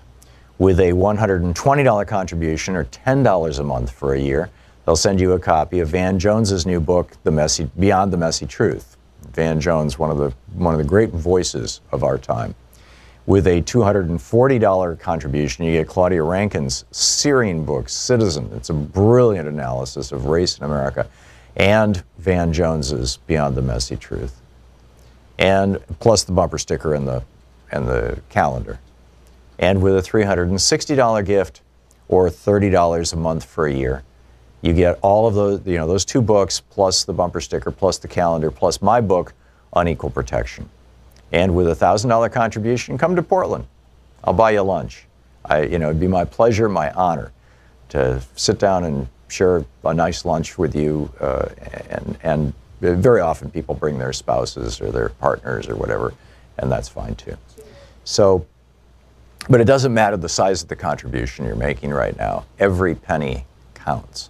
I mean, there's a lot of people watching Free Speech TV. There's a lot of people watching this program right now. 98% of them never call and make a contribution. If you are one of that 2% that has already called and made a contribution, thank you. And if you're part of the 98% who have not called and made a contribution, please help now. Free Speech TV needs your help. This is a network that is of, by, and for we the people, right? To quote or paraphrase Abraham Lincoln. There's not a lot of those out there.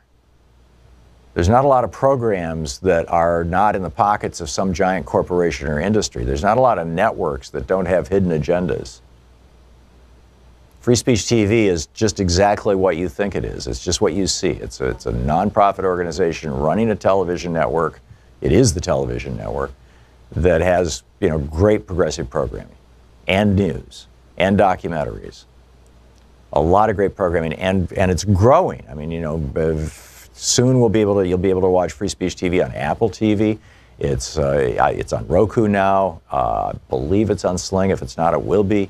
You know, of course, it's on Dish Direct. It's at freespeech.org on the internet. We put it on our homepage at thomhartmann.com. Free Speech TV is getting to be all over the place. In fact, one of the most useful things you can do today, particularly if you can't make a contribution to Free Speech TV, is send an email or call or make a note the next time you go to a meeting, drinking liberally, or visiting friends, you know, for the holidays, that you will make a note of the channels on DirecTV and Dish, so that we can bring people to Free Speech TV. Thank you.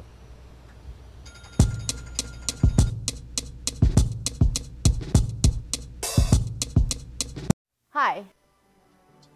Book Kingdom of the Unknown.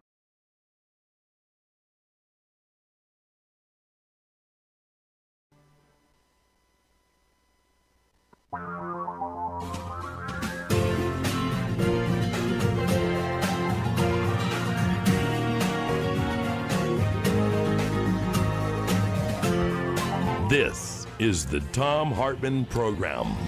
Welcome back. On the line with us, Craig Aaron. Craig is the president and CEO of Free Press. Freepress.net is the website. You can tweet him at Not Aaron Craig. Do I have that right, Craig? Yeah, that's right. When you have two first names, sometimes you have to remind people. So I'm Craig Aaron, not Aaron Craig, except on Twitter.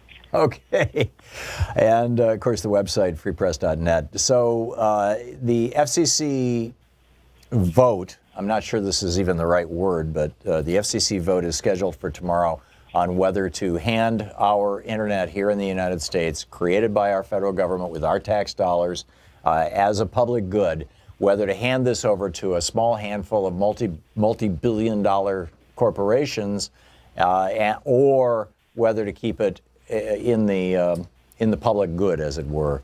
What are your thoughts on how that's going to play out, and how are people responding around the country right now? Well, that's absolutely right. It is a vote. The Federal Communications Commission is expected to vote to dismantle those fundamental open internet net neutrality protections that you're talking about.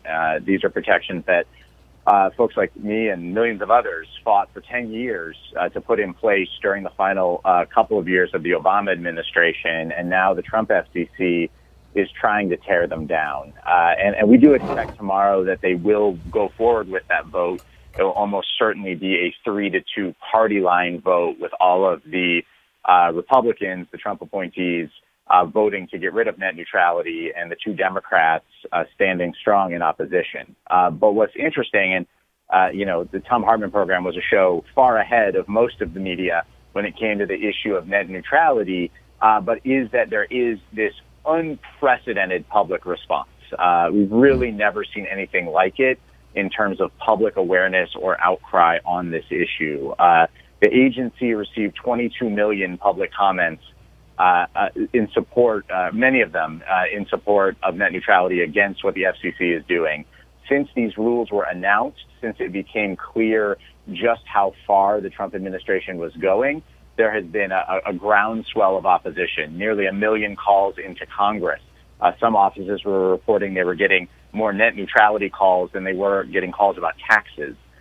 There have been 700 protests organized across the country last week in all 50 states, in the big cities for sure, but also small towns in Oklahoma, in Alaska, everywhere. And of course, the internet itself has been very outraged about what's happening. So you've seen places like Reddit, for many people, the homepage of the internet, one of the most popular websites in the country and the world, its entire front page dominated by net neutrality stories, places that you would never expect to see talking about media policy, the NASCAR subreddit, the number one topic being net neutrality. So something is really changing politically. We're seeing a huge, huge groundswell of opposition. And so this vote is going to happen tomorrow, but it's absolutely not going to be the last word in this fight. Congressman Mark Pocan was on for the hour in the first hour of our program, taking calls from our listeners. And he started out by sharing a rather, I was frankly amazed, not shocked, but amazed. He said that his office, his congressional office, both local districts and the federal one, have received over 4,000 calls about net neutrality. Now, he's the co-chair of the Congressional Progressive Caucus, so people aren't going to call him up and say, well, whatever. And he said over 4,000 calls on net neutrality. Not one, literally not one, saying blow up net neutrality, turn the internet over to Comcast. All of them, 100%, saying fight to hold net neutrality. That's amazing. It's incredible, and so much of this has happened, built on such great organizing, but organically. Like, people were talking about this over Thanksgiving. Those nearly 1 million calls all across the Hill, most of those happened over Thanksgiving weekend. The Trump administration seemed to be trying to sneak through these rule changes when they thought people weren't going to pay attention. But in today, with everybody looking at their cell phones, everybody looking at their laptops, they had the exact opposite. And it's great to hear that from Congressman Pocan, who's been a real champion for net neutrality. But all across Congress, I saw Mike Quigley from Illinois, not a high-profile member of Congress necessarily, same story, 4,000 calls for net neutrality, 0 against. And believe me, Republican offices are getting those phone calls as well. And we're starting to see Republicans moving against this FCC, speaking against this FCC, which you're not seeing on almost any other issue. So, and talking about the politics of this, response, tremendous. We have this really serious problem with regulatory capture in the United States since the 1976 Buckley versus Vallejo Supreme Court decision that said that it is constitutionally protected by the First Amendment for rich people and big corporations to actually own their very own politicians and write their own legislation and give the politicians money to introduce it. And as a consequence of that, here we are. So it looks like the FCC is completely captured. Ajit Pai, the guy who is the chairman, is the former lawyer for Verizon, and Verizon, of course, doesn't want net neutrality. So giving up on the FCC, at least as long as we have a Republican in the White House, the plan B, it seems to me, and correct me if I'm wrong on this, Craig, that you're way deeper in the weeds on this issue than I am. It seems like plan B would be to have Congress pass a law explicitly saying that the internet is covered under Title II of the Telecommunications Act and is to be regulated as a common carrier. Is that right? I think you're headed in the right direction. I will complicate it without going too far into the weeds. So the FCC is going to vote tomorrow. Obviously, we are still pushing them and pressuring them not to do so. If that does not succeed, though, in the next 24 hours and they pass these rules, the first thing that's going to happen is that we're going to sue them. We're going to go to court. And this is true. Anything the FCC does, they go to court. When they did the right thing, they were sued, and the courts upheld that decision. Now that they're doing the wrong thing, we think we do have a very strong court case against them, because it is actually not under the law reason enough to change these rules simply because Donald Trump is president. You actually have to build the case.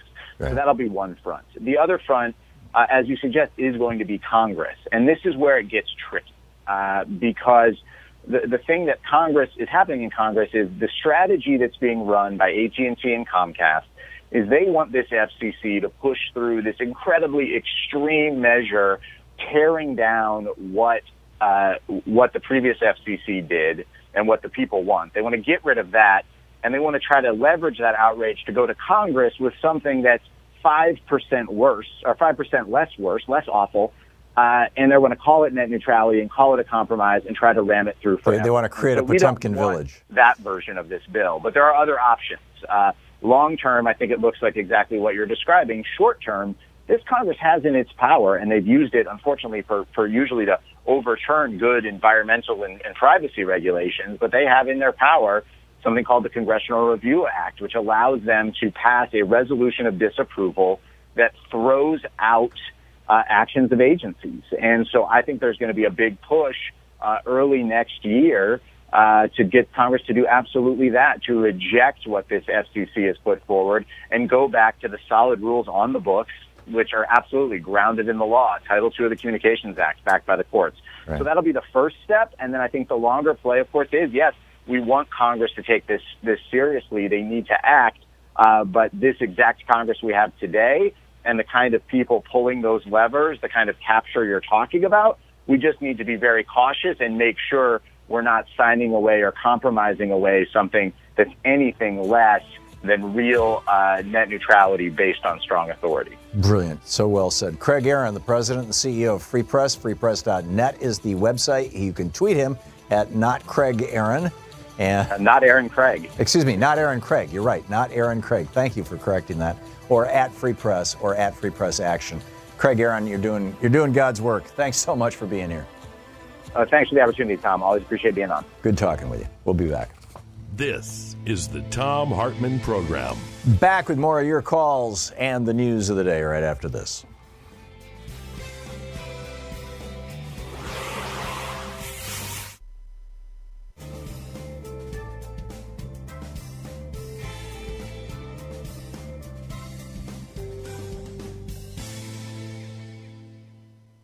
And welcome back. Ed in Birmingham, Alabama.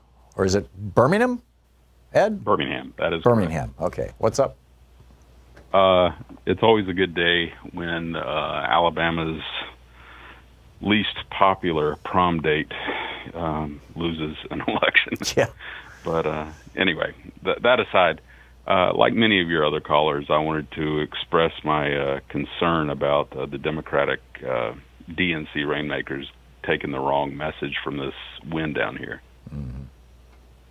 I don't think they're taking the wrong message. I mean, we talked to Tom Perez, and he was very clear that there was a bad candidate here as much as Doug Jones was a good guy. I mean, he of course wants to emphasize the wonders of a Democratic candidate. But these guys are clear about it. I don't want to dispel the notion that he did a great job in the outreach, especially with minorities and women. Yep. But, I think it's time for them to admit that the same thing that they encountered here with Roy Moore is very similar to what they, turned a blind eye towards with Hillary Clinton, and that is the fact that she was an absolutely terrible candidate, and with the different types of warts for sure, but still at the same time, she was her own worst enemy in that campaign. In some regards, I think the biggest, frankly, the biggest hit on Hillary Clinton was that she was married to Bill. I mean, Bill Clinton is not the.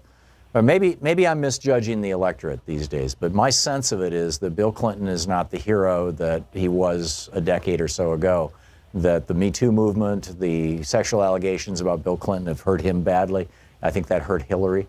But let's not overlook the fact that Hillary Clinton got 3 million more votes than Donald Trump did. I'm not overlooking and that at all. If Wisconsin hadn't knocked over 150,000 people off the voting rolls just before the election, where Trump won by 11,000 votes, if Michigan hadn't thrown over 200,000 people off the voting rolls, I'm agreeing with you on that. Okay. No. I think you're taking my comments incorrectly. Okay. What am I missing? Trust me, I'm very happy that Roy Moore lost and Doug Jones won here. Yeah. But by the same token, the DNC purged Zogby. Actually, that type of Zogby got not.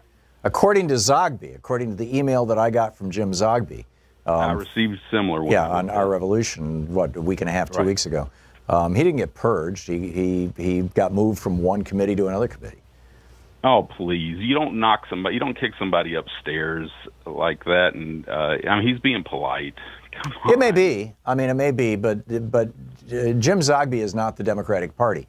There's much larger issues here, and the problem. Well, and this was correctly I didn't frame identified it by like a that. caller I didn't say he earlier. was Ed. the Democratic Let me just finish this thought, if I may. The problem is not so much, that the Democratic Party is saying, oh, we're just going to be the corporate arm and we're going to keep out progressives like the Bernie folks or Jim Zogby, who is one of the Bernie folks. The problem is that the majority of the people who are in the Democratic Party right now, the precinct committee people, the people who have come, who've worked their way from the bottom up, are majorities. Some percentage, over 50%, are still basically rooted in the Bill Clinton, Hillary Clinton Democratic Party. And that Democratic Party is fading away. And it's being replaced by the Bernie Democratic Party. I think that's a good thing. Ed, I got to run, but thank you for the call. We'll be back.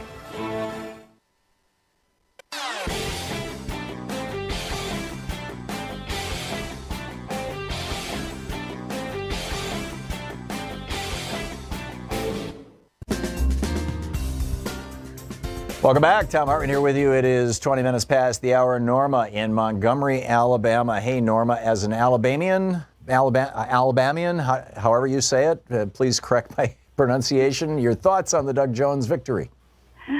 Alabamian. Thank you.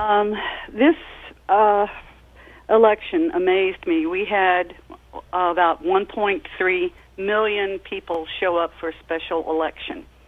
This was a massive get-out-the-vote effort, and we owe thanks to an organization called Organize Alabama and to our branch of a national organization called Together We Will, Montgomery, Alabama. This is a national organization, and people need to go out in their own states and find this organization and work with it and build it so that they can get the vote out in their own states.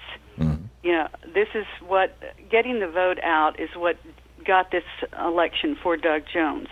This was a massive effort, and we owe a huge thanks to our black population for their voter registration efforts and for their get-out-the-vote efforts. If it had not been for them, this would have been a loss. Yeah. And, we, like I said, we owe a huge thanks to the black population because they won this for us. And black women in particular, 98%. Black men were only 93%. Yes. Yeah. But if you want to see this happen in your own states, you need to get out and do this. We have 6 Republicans in the House of Representatives. Right now we have 3 people planning on running against them for 3 of those districts, and I'm hoping that we will have 6 and that we will be able to flip this state. Everybody in this state is up for re-election with the exception of Senator Shelby, who was 83 in May. He has 5 more years. But everybody else in this state is up for re-election, and we need people to understand that if you want to see change, you have to get involved. Yep. This election is probably scaring every Republican in the country.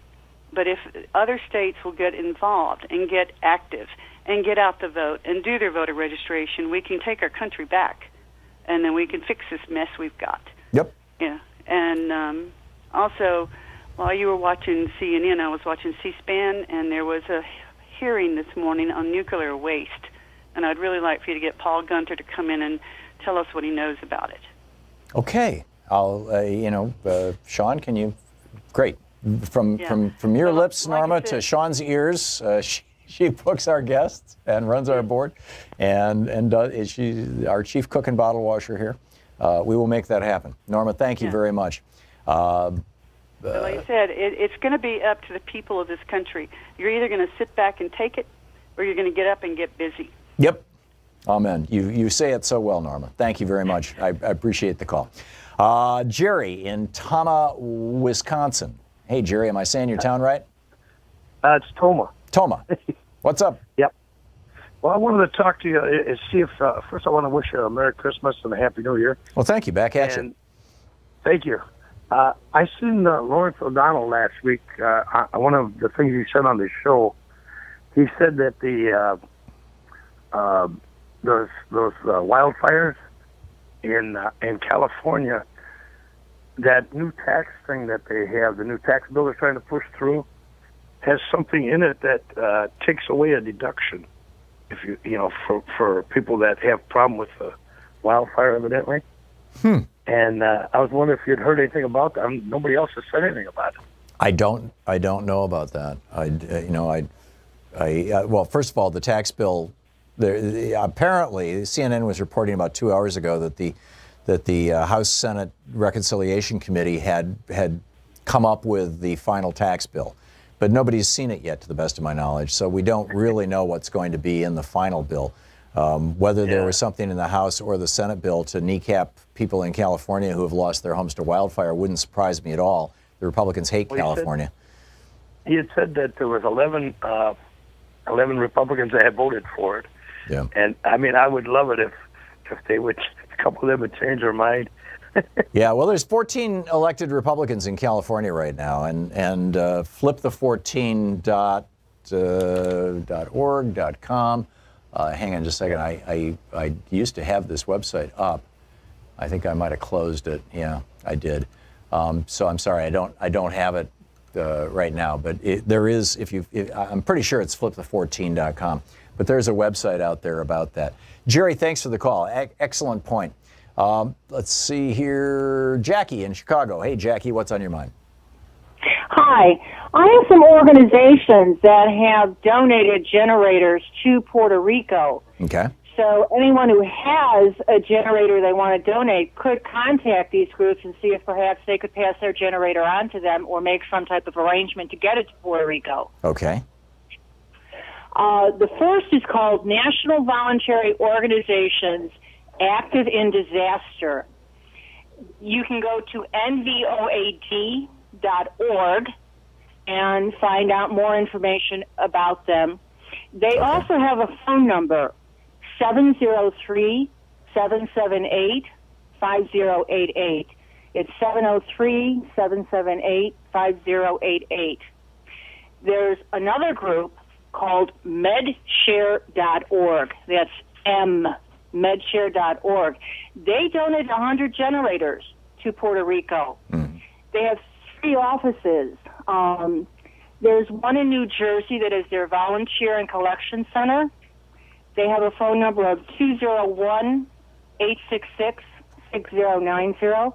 Again, that's 201-866-6090.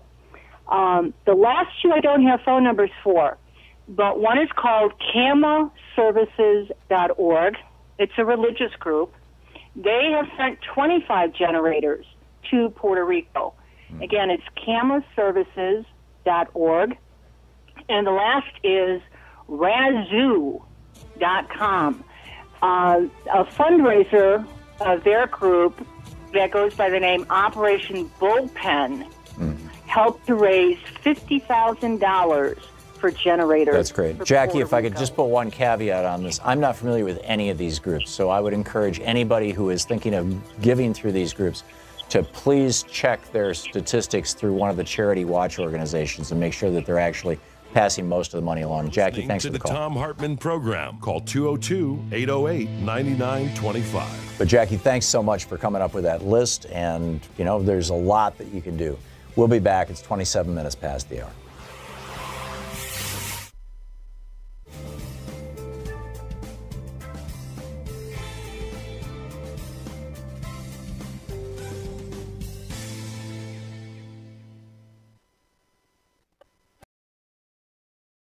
The end of our pledge drive is Friday, and we are not even, well, we're close to where we should be. We had a good day yesterday. We raised $13,000. A lot of that was because people knew that their contributions were matched. Our daily goal is $10,000, and we've only hit that twice in 3 weeks.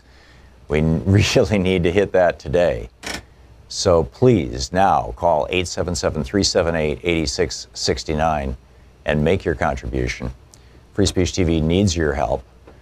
We don't have a matching grant today. If you're a high net worth individual and you would like to make a matching grant, let Free Speech TV know. Give them a call at 877-378-8669. We can still get you in for tomorrow or Friday. And, if you'd like on-air mention, acknowledgement, we're more than pleased to do that. So there's an opportunity. But the bottom line is we need to keep Free Speech TV going. We need to keep this network going. We need to keep all the programs on it growing. It would be great to be able to add programs to Free Speech TV. Right now, though, we're so far behind on this fund drive. In the last fund drive that we did, we fell, I think, around $30,000, $40,000 short. And it's starting to add up. And when it starts to add up like that, it means that the network might be in a position where they can't add new programs, or they can't, or they may even have to cut back on programs that they have, or whatever. I mean, it's ultimately the ultimate or it may not even be here anymore. So if you value Free Speech TV, if this network is important to you, if the programs that you watch on Free Speech TV, including this one, are of value to you, and I assume they must be or you wouldn't be watching right now, and you've never contributed to Free Speech TV before, or you have, but it's been a while, please give them a call now. 877-378-8669. A special thanks. If you've already called and made your donation to Free Speech TV, thank you. It's really appreciated. We've raised a little bit over 100,000 so far in 2.5 weeks. Our goal is 150,000. And so we're still way behind. We still have about $40,000 to try to raise between now and Friday. But and with that, for that, to that, we need your help. So please call now, 877-378-8669. With a $30 contribution, they'll send you a Free Speech TV bumper sticker. With a $60 contribution or a pledge to $5 a month for a year, they'll send you the bumper sticker and the brand new Free Speech TV 2017, I guess it must be the 2018, 16-month calendar. That's with a $60 contribution or $5 a month. With a $120 contribution or $10 a month for a year, they'll send you a copy of Van Jones's new book, Beyond the Messy Truth. Van Jones, one of the great voices of our time. With a $240 contribution, you get Claudia Rankin's searing book, Citizen. It's a brilliant analysis of race in America, and Van Jones's Beyond the Messy Truth, and plus the bumper sticker and the calendar. And with a $360 gift or $30 a month for a year, you get all of those two books, plus the bumper sticker, plus the calendar, plus my book, Unequal Protection. And with a $1,000 contribution, come to Portland. I'll buy you lunch. It'd be my pleasure, my honor, to sit down and share a nice lunch with you. And very often people bring their spouses or their partners or whatever, and that's fine too. So, but it doesn't matter the size of the contribution you're making right now. Every penny counts. I mean, there's a lot of people watching Free Speech TV. There's a lot of people watching this program right now. 98% of them never call and make a contribution. If you are one of that 2% that has already called and made a contribution, thank you. And if you're part of the 98% who have not called and made a contribution, please help now. Free Speech TV needs your help. This is a network that is of, by, and for we the people, right? To quote or paraphrase Abraham Lincoln. There's not a lot of those out there. There's not a lot of programs that are not in the pockets of some giant corporation or industry. There's not a lot of networks that don't have hidden agendas. Free Speech TV is just exactly what you think it is. It's just what you see. It's a nonprofit organization running a television network. It is the television network that has, great progressive programming and news and documentaries.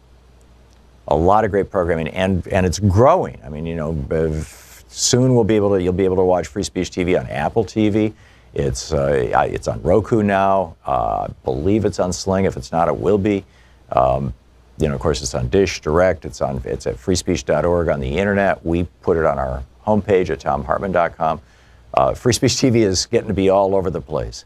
In fact, one of the most useful things you can do today, particularly if you can't make a contribution to Free Speech TV, is send an email or call or make a note the next time you go to a meeting, drinking liberally, or visiting friends, for the holidays, that you will make a note of the channels on DirecTV and Dish, so that we can bring people to Free Speech TV. Thank you.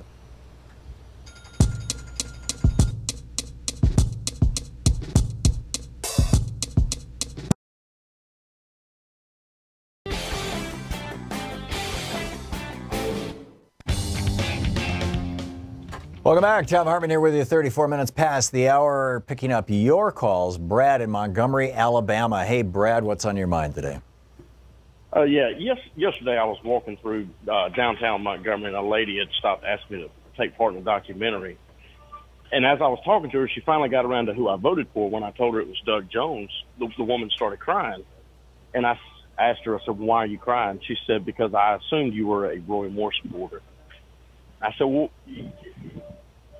her question originally was, why are we so divided as a nation? Right. And what can we do to bring ourselves together? And I didn't have an answer for it at first, but when she said that, I said, I think that's the biggest problem, is that we look at somebody and assume they have a certain set of beliefs, right, that they think a certain way.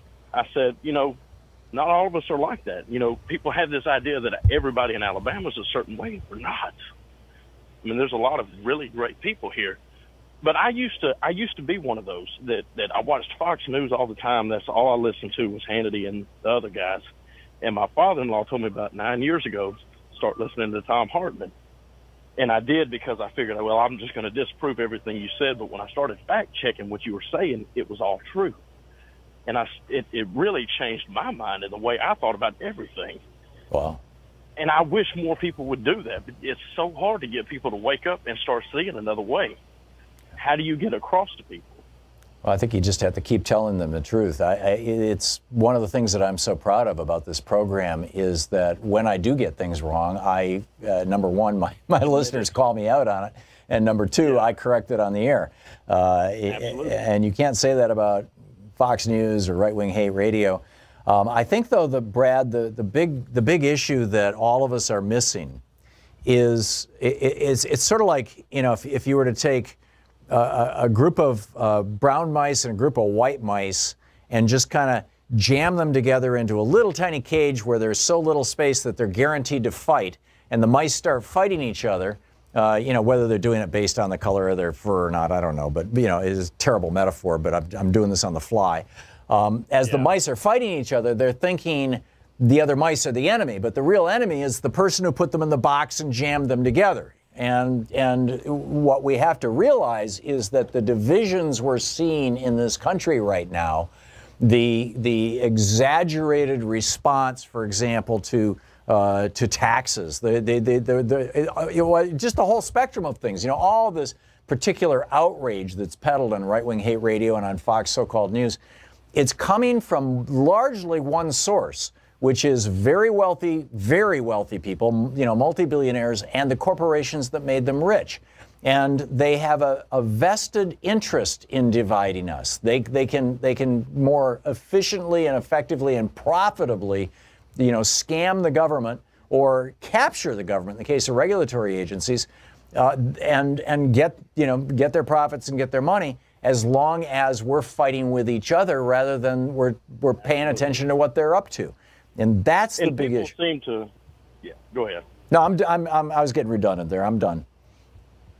People tend to vote against something that does not affect them at all, but at the same time, they're voting for the party that's doing everything they can to hurt them. Yeah. Abortion does not affect me personally because I'm not going to have one. Yep. So why would I even vote against something that doesn't affect me when I know good and well they're going to kill me on taxes? Our family doesn't make near enough to buy a senator or anything. Right. And that's the thing. I mean, I think Americans are slowly figuring this out. The whole, Trump, and he's trying to promote himself in West Virginia, saying we're going to bring back coal. Increasingly West Virginians know if they really, if they want their state to prosper, going back to coal is not the way to do it. There is so much forward-thinking stuff going on in West Virginia. A friend of mine is thinking about running for Congress from West Virginia. I mean, there's so much opportunity, and I'm sure Alabama's the same where you live, Brad. That a lot of these states have been kept down for decades by powerful forces. In West Virginia, it's coal. In Alabama, it probably has to do with race.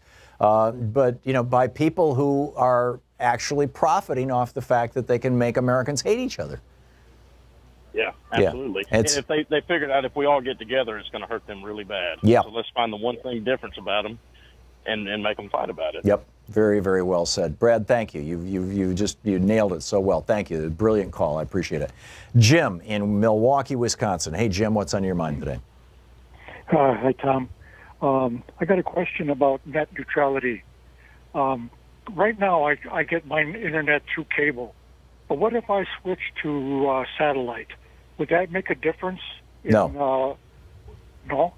Well, I mean, you know, what's going to happen is if they blow up net neutrality, any company that can provide you with internet services will be, you know, they're going to come up, every internet service provider will have the opportunity to come up with their own packages. And they can compete based on those packages. So, you know, a satellite company may say, oh, yeah, sure, you know, you can get X gigs of data, but you can always get Netflix for free, or you can always get Facebook for free, or whoever pays them to provide free, you know, that to, you know, more content and solidify their position on the internet. And there probably will be some ISPs not broadly available to most Americans, but there will probably be some ISPs that are doing the right thing. It certainly will create a market niche for that, just like, you know, DuckDuckGo is doing a good job of competing against Google with a non-monitored search engine, you know, a search engine where they're not taking your information and turning it into money and selling it to people. So, you know, I think that there'll be some possibilities, but they're not going to be anything close to what we have now. I mean, it's going to be a little better than terrible, rather than better than what you have. But that, you know, that's the direction I'm guessing it's going to go. We'll just have to see. But, you know, the main thing right now is to call your members of Congress, both your senators and your member of the House of Representatives, and you know, tell them you want net neutrality. You want Congress to pass a law enshrining net neutrality, since the FCC is, you know, clearly captured by a small handful of very powerful ISPs. Yeah, Jim, thanks for the call. Well said. Alex in Edison, New Jersey. Hey, Alex, what's on your mind today?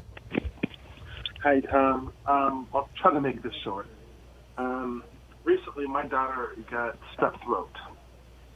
We caught it early and we're treating it, but there's someone I want to thank for the treatment, and that is the American taxpayer. There are people who are, you know, regulators. There, you know, the taxpayer funds the research for the medication and the, you know, the regulation through the district, you know, of the whole supply chain of the medicine. Let me just leave it at that. Mm-hmm. When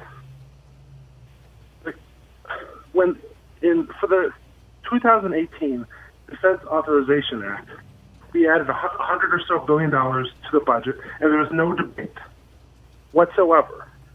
When liberals want to do something, SNAP, CHIP, education, Republicans throw their hands up in the air and they say, oh, how are we going to pay for it? I felt safe at the old levels of spending. I don't know about you, but I felt quite safe. When we were only spending as much as every other country in the world combined on defense? Yeah. I felt safe too. So eventually we're going to have to make cuts. Maybe not cuts, but shaves. We'll need one less regulator here or there. Or we'll need, you know, or pay the regulators less so they have to do something else. Or we'll just, you know, tweak here or tweak there. And eventually the system will crumble. Well, parts of it, or it just won't be as good. Or we'll have drugs like thalidomide that get through the system, if you remember what that is. I do remember thalidomide very well, yes. And that, you know, was a drug they gave to pregnant women. And right, which produced horrible birth defects. Principally in the UK, because they required, their law at that time required that rabbit studies be used rather than human studies, because in the human studies they actually discovered that thalidomide was a mutagen, but in the rabbit studies it wasn't, and which revealed a bit of a flaw, shall we say, in the way that we were vetting drugs back in the 1950s and 60s. You mean teratogen, not a mutagen? That doesn't matter. Yeah, teratogen. Yeah, you're absolutely right. Yeah. Okay, so I guess my point is, don't let us. maybe I'm talking to the choir here. Let us not be ashamed of like government spending. Oh no, government spending. I mean, it does works for us. Yeah, every new class of drugs was developed. 100% of them were developed, and particularly like the antibiotics that saved your daughter. I mean, strep throat can actually be a very dangerous disease. Every single new class of drugs was developed with federal money. All the pharmaceutical companies do is take existing classes of drugs that they're already making money on and tweak those molecules so that they can keep them under patent, or so that they can come up with what they refer to as a new drug, but it's just a variation on an old drug. The real cutting edge research, the raw science, is all being funded by the National Institutes of Health and being done by principally American universities. So they're being funded by Americans. That's right. Right, with our tax dollars, and we are saving lives, and then the pharmaceutical companies run these ads, and the ads probably cost them more than the amount that they spend on research, saying we're out there doing research to solve, to come up with new problems to solve. They're doing research to make more money. It's like, plus most of the pharmaceutical companies are not even American companies. I mean, Bayer is German and Merck is Swiss, and the one that Heather Bresch owns, or is the president of, Joe Manchin's daughter, they make at least one of the drugs that they make, because I take it, is made in India and sold in the United States. But it says right on the bottle, manufactured in India. And I'm like, wait a minute, but I can't import drugs from Canada? Alex, spot on. Thanks a lot for the call. We'll be back. You're listening to Thom Hartmann. Visit thomhartmann.com for audio and video archives. Back with more of your calls right after this.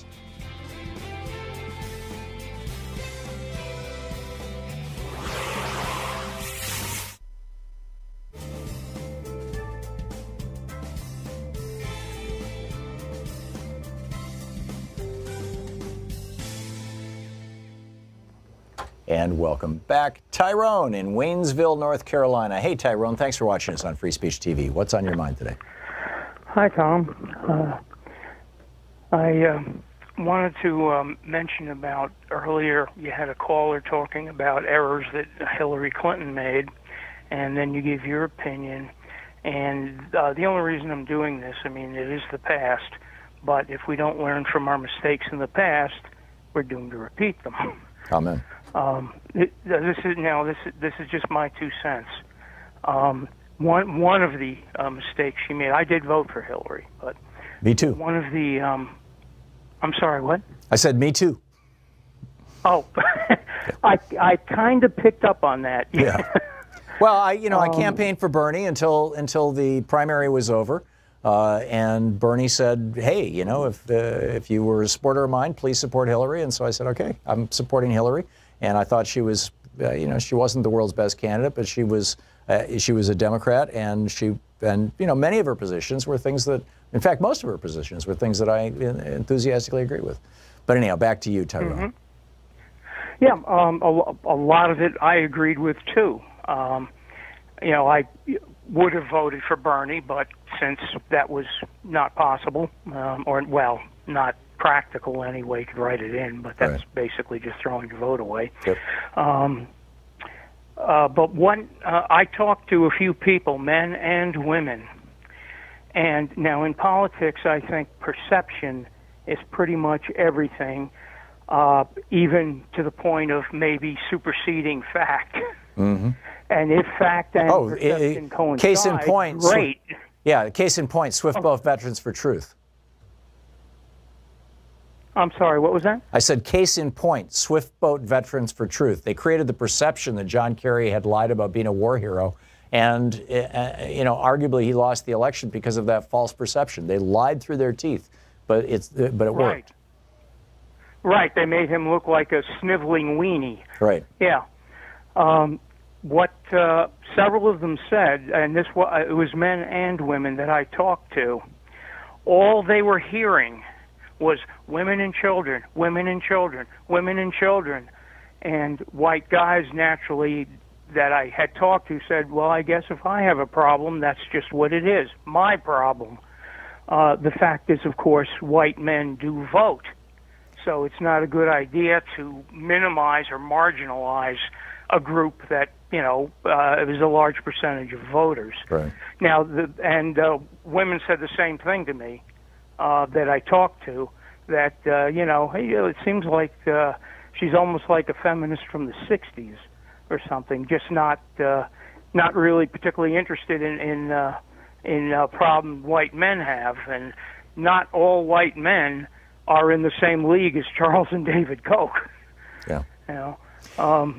I think there was that perception. I think for what it's worth, I think it was an error maybe not to include that. Yeah. The things she talked about certainly were vital issues. There's no question about it. But it's not a good idea to exclude or minimize. Yeah. I think the biggest mistake, and this, in my opinion, lays at the feet of Robbie Mook, the campaign manager, was running those stupid the children are watching ads. Everybody knew that Donald Trump was who he was. What we needed to see were ads telling us why we should vote for Hillary Clinton. We already knew about Donald Trump. Tyrone, thanks for the call. But, hey, it's in the past now. Let's move forward.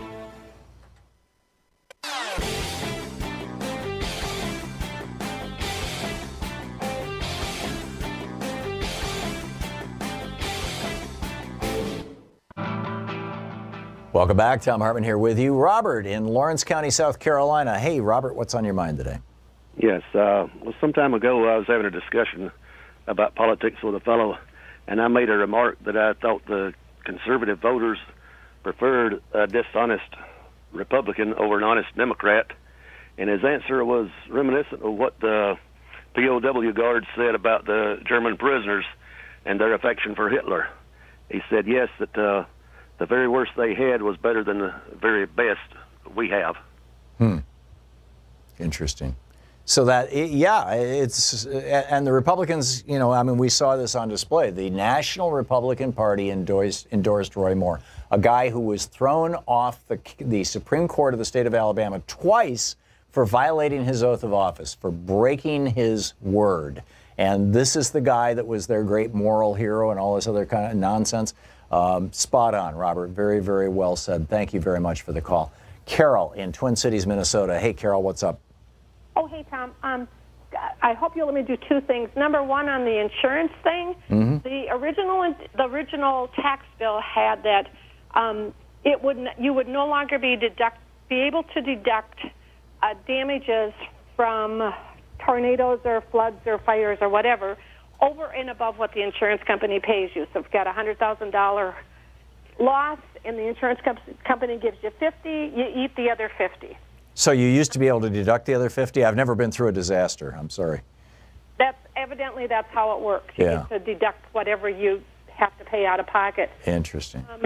But the main thing is, I know you were on the air at the time, but MSNBC this morning broadcast a hearing that was, I am assuming, the prelude to trying to get rid of Mueller. Yeah, this is Rod Rosenstein. He's the number 2 guy in the Justice Department. Pardon? Rod Rosenstein was the guy that they were interrogating. He's the number 2 guy at Justice.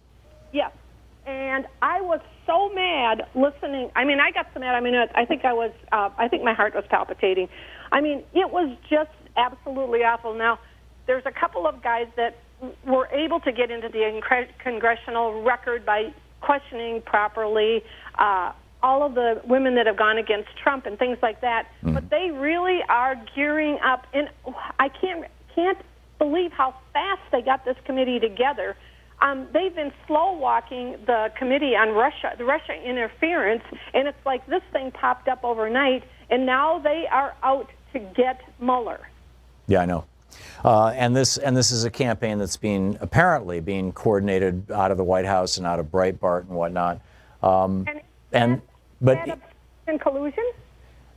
Who knows? Mueller's not going to take this laying down, number one. And number two, I'm increasingly coming to the opinion that Russia is not going to bring down Donald Trump, that women are going to bring down Donald Trump. And I think that is, if that's the case, it is so ironic and so sweet But it seems to me that the Me Too movement is going to be the end of Donald Trump. That's who is really going after him. But we'll see. I mean, time will tell. But it really, that's my sense of it. Carol, thank you for the call. Chuck in Cody, Wyoming. Hey, Chuck, what's on your mind? Hi, Tom. Thanks for taking my call. Sure. Tom, I have an observation about wording from the left that I keep hearing, and I understand what they're saying. Absolutely, but the wording that I hear is something that I think is going to come back to bite us in future elections or the future election, and the wording is it's not about right versus left. It's about right versus wrong. And when I hear that, I think, I know what it means, but what I think that the right is going to do is turn that around on us and equate wrong to the left. Yeah, it's the kind of phrase that George Lakoff would not like at all, and I don't like either for the exact same reason, because it implies that the word right means something positive, and you apply that to right-wing politics, it implies that that's somehow positive. I agree. I think it's a lousy meme. And then to say left then is wrong. Yeah, exactly. That's the clear. It's not about right versus left. It's about right versus wrong. Yeah, no, that's the clear implication of it, and it's a phrase that people on the left should not be using. I totally agree with you, Chuck. I totally agree with you. Good. Chuck, I got to move along, but thank you for the call. Very well said. Tracy in Los Angeles. Hey, Tracy, what's up? Hi, thanks for taking my call. Sure. I wanted to comment also on the tax bill regarding the state of California. And there were 11, I believe, representatives that voted to eliminate, or like what Carol said, she had more accurate numbers than I do, but basically if you lost your house to earthquake or fire, that you could not claim any deduction. Right. And was this 11 out of the 14 Republican members of the congressional delegation from California? Yes. And what's crazy is that Representative Devin Nunes is actually on the conference committee that wrote the bill. And Mimi Walters is, she represents Irvine. Irvine is very, Orange County has been on fire.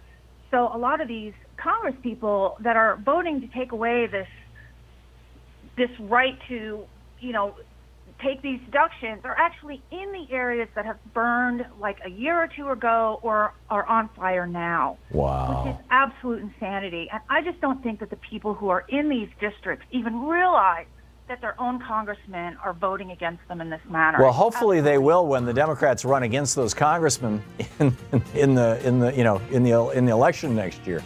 That's fascinating. Tracy, I got to run, but thank you so much for the call and for raising the issue. It's been a fascinating day today, and on Doug Jones. But hey, this is just the beginning. We got a long slog to bring this country back to some sort of rationality and sanity, particularly with that fellow in the White House. So in the meantime, don't forget, we've got to get active. We've got to participate. Democracy is not a spectator sport.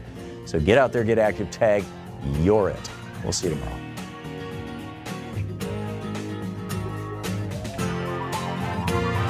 You've been listening to Thom Hartmann. For audio and video archives, visit thomhartmann.com.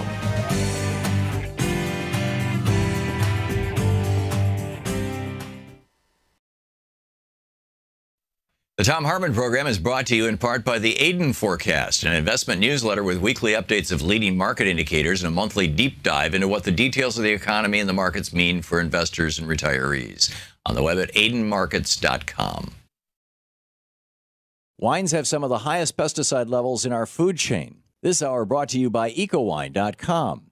Pesticide-free wines, organic wines, imported from France by the Organic Wine Company, ecowine.com. Hartmann Program is brought to you in part by Super Beets. Super Beets are sourced from non-GMO beets, and they're packed with dietary nitrates, helping to produce nitric oxide for more energy, stamina, and support for healthy blood pressure levels naturally. For more information, call 800-223-8242 or visit tomsbeats.com.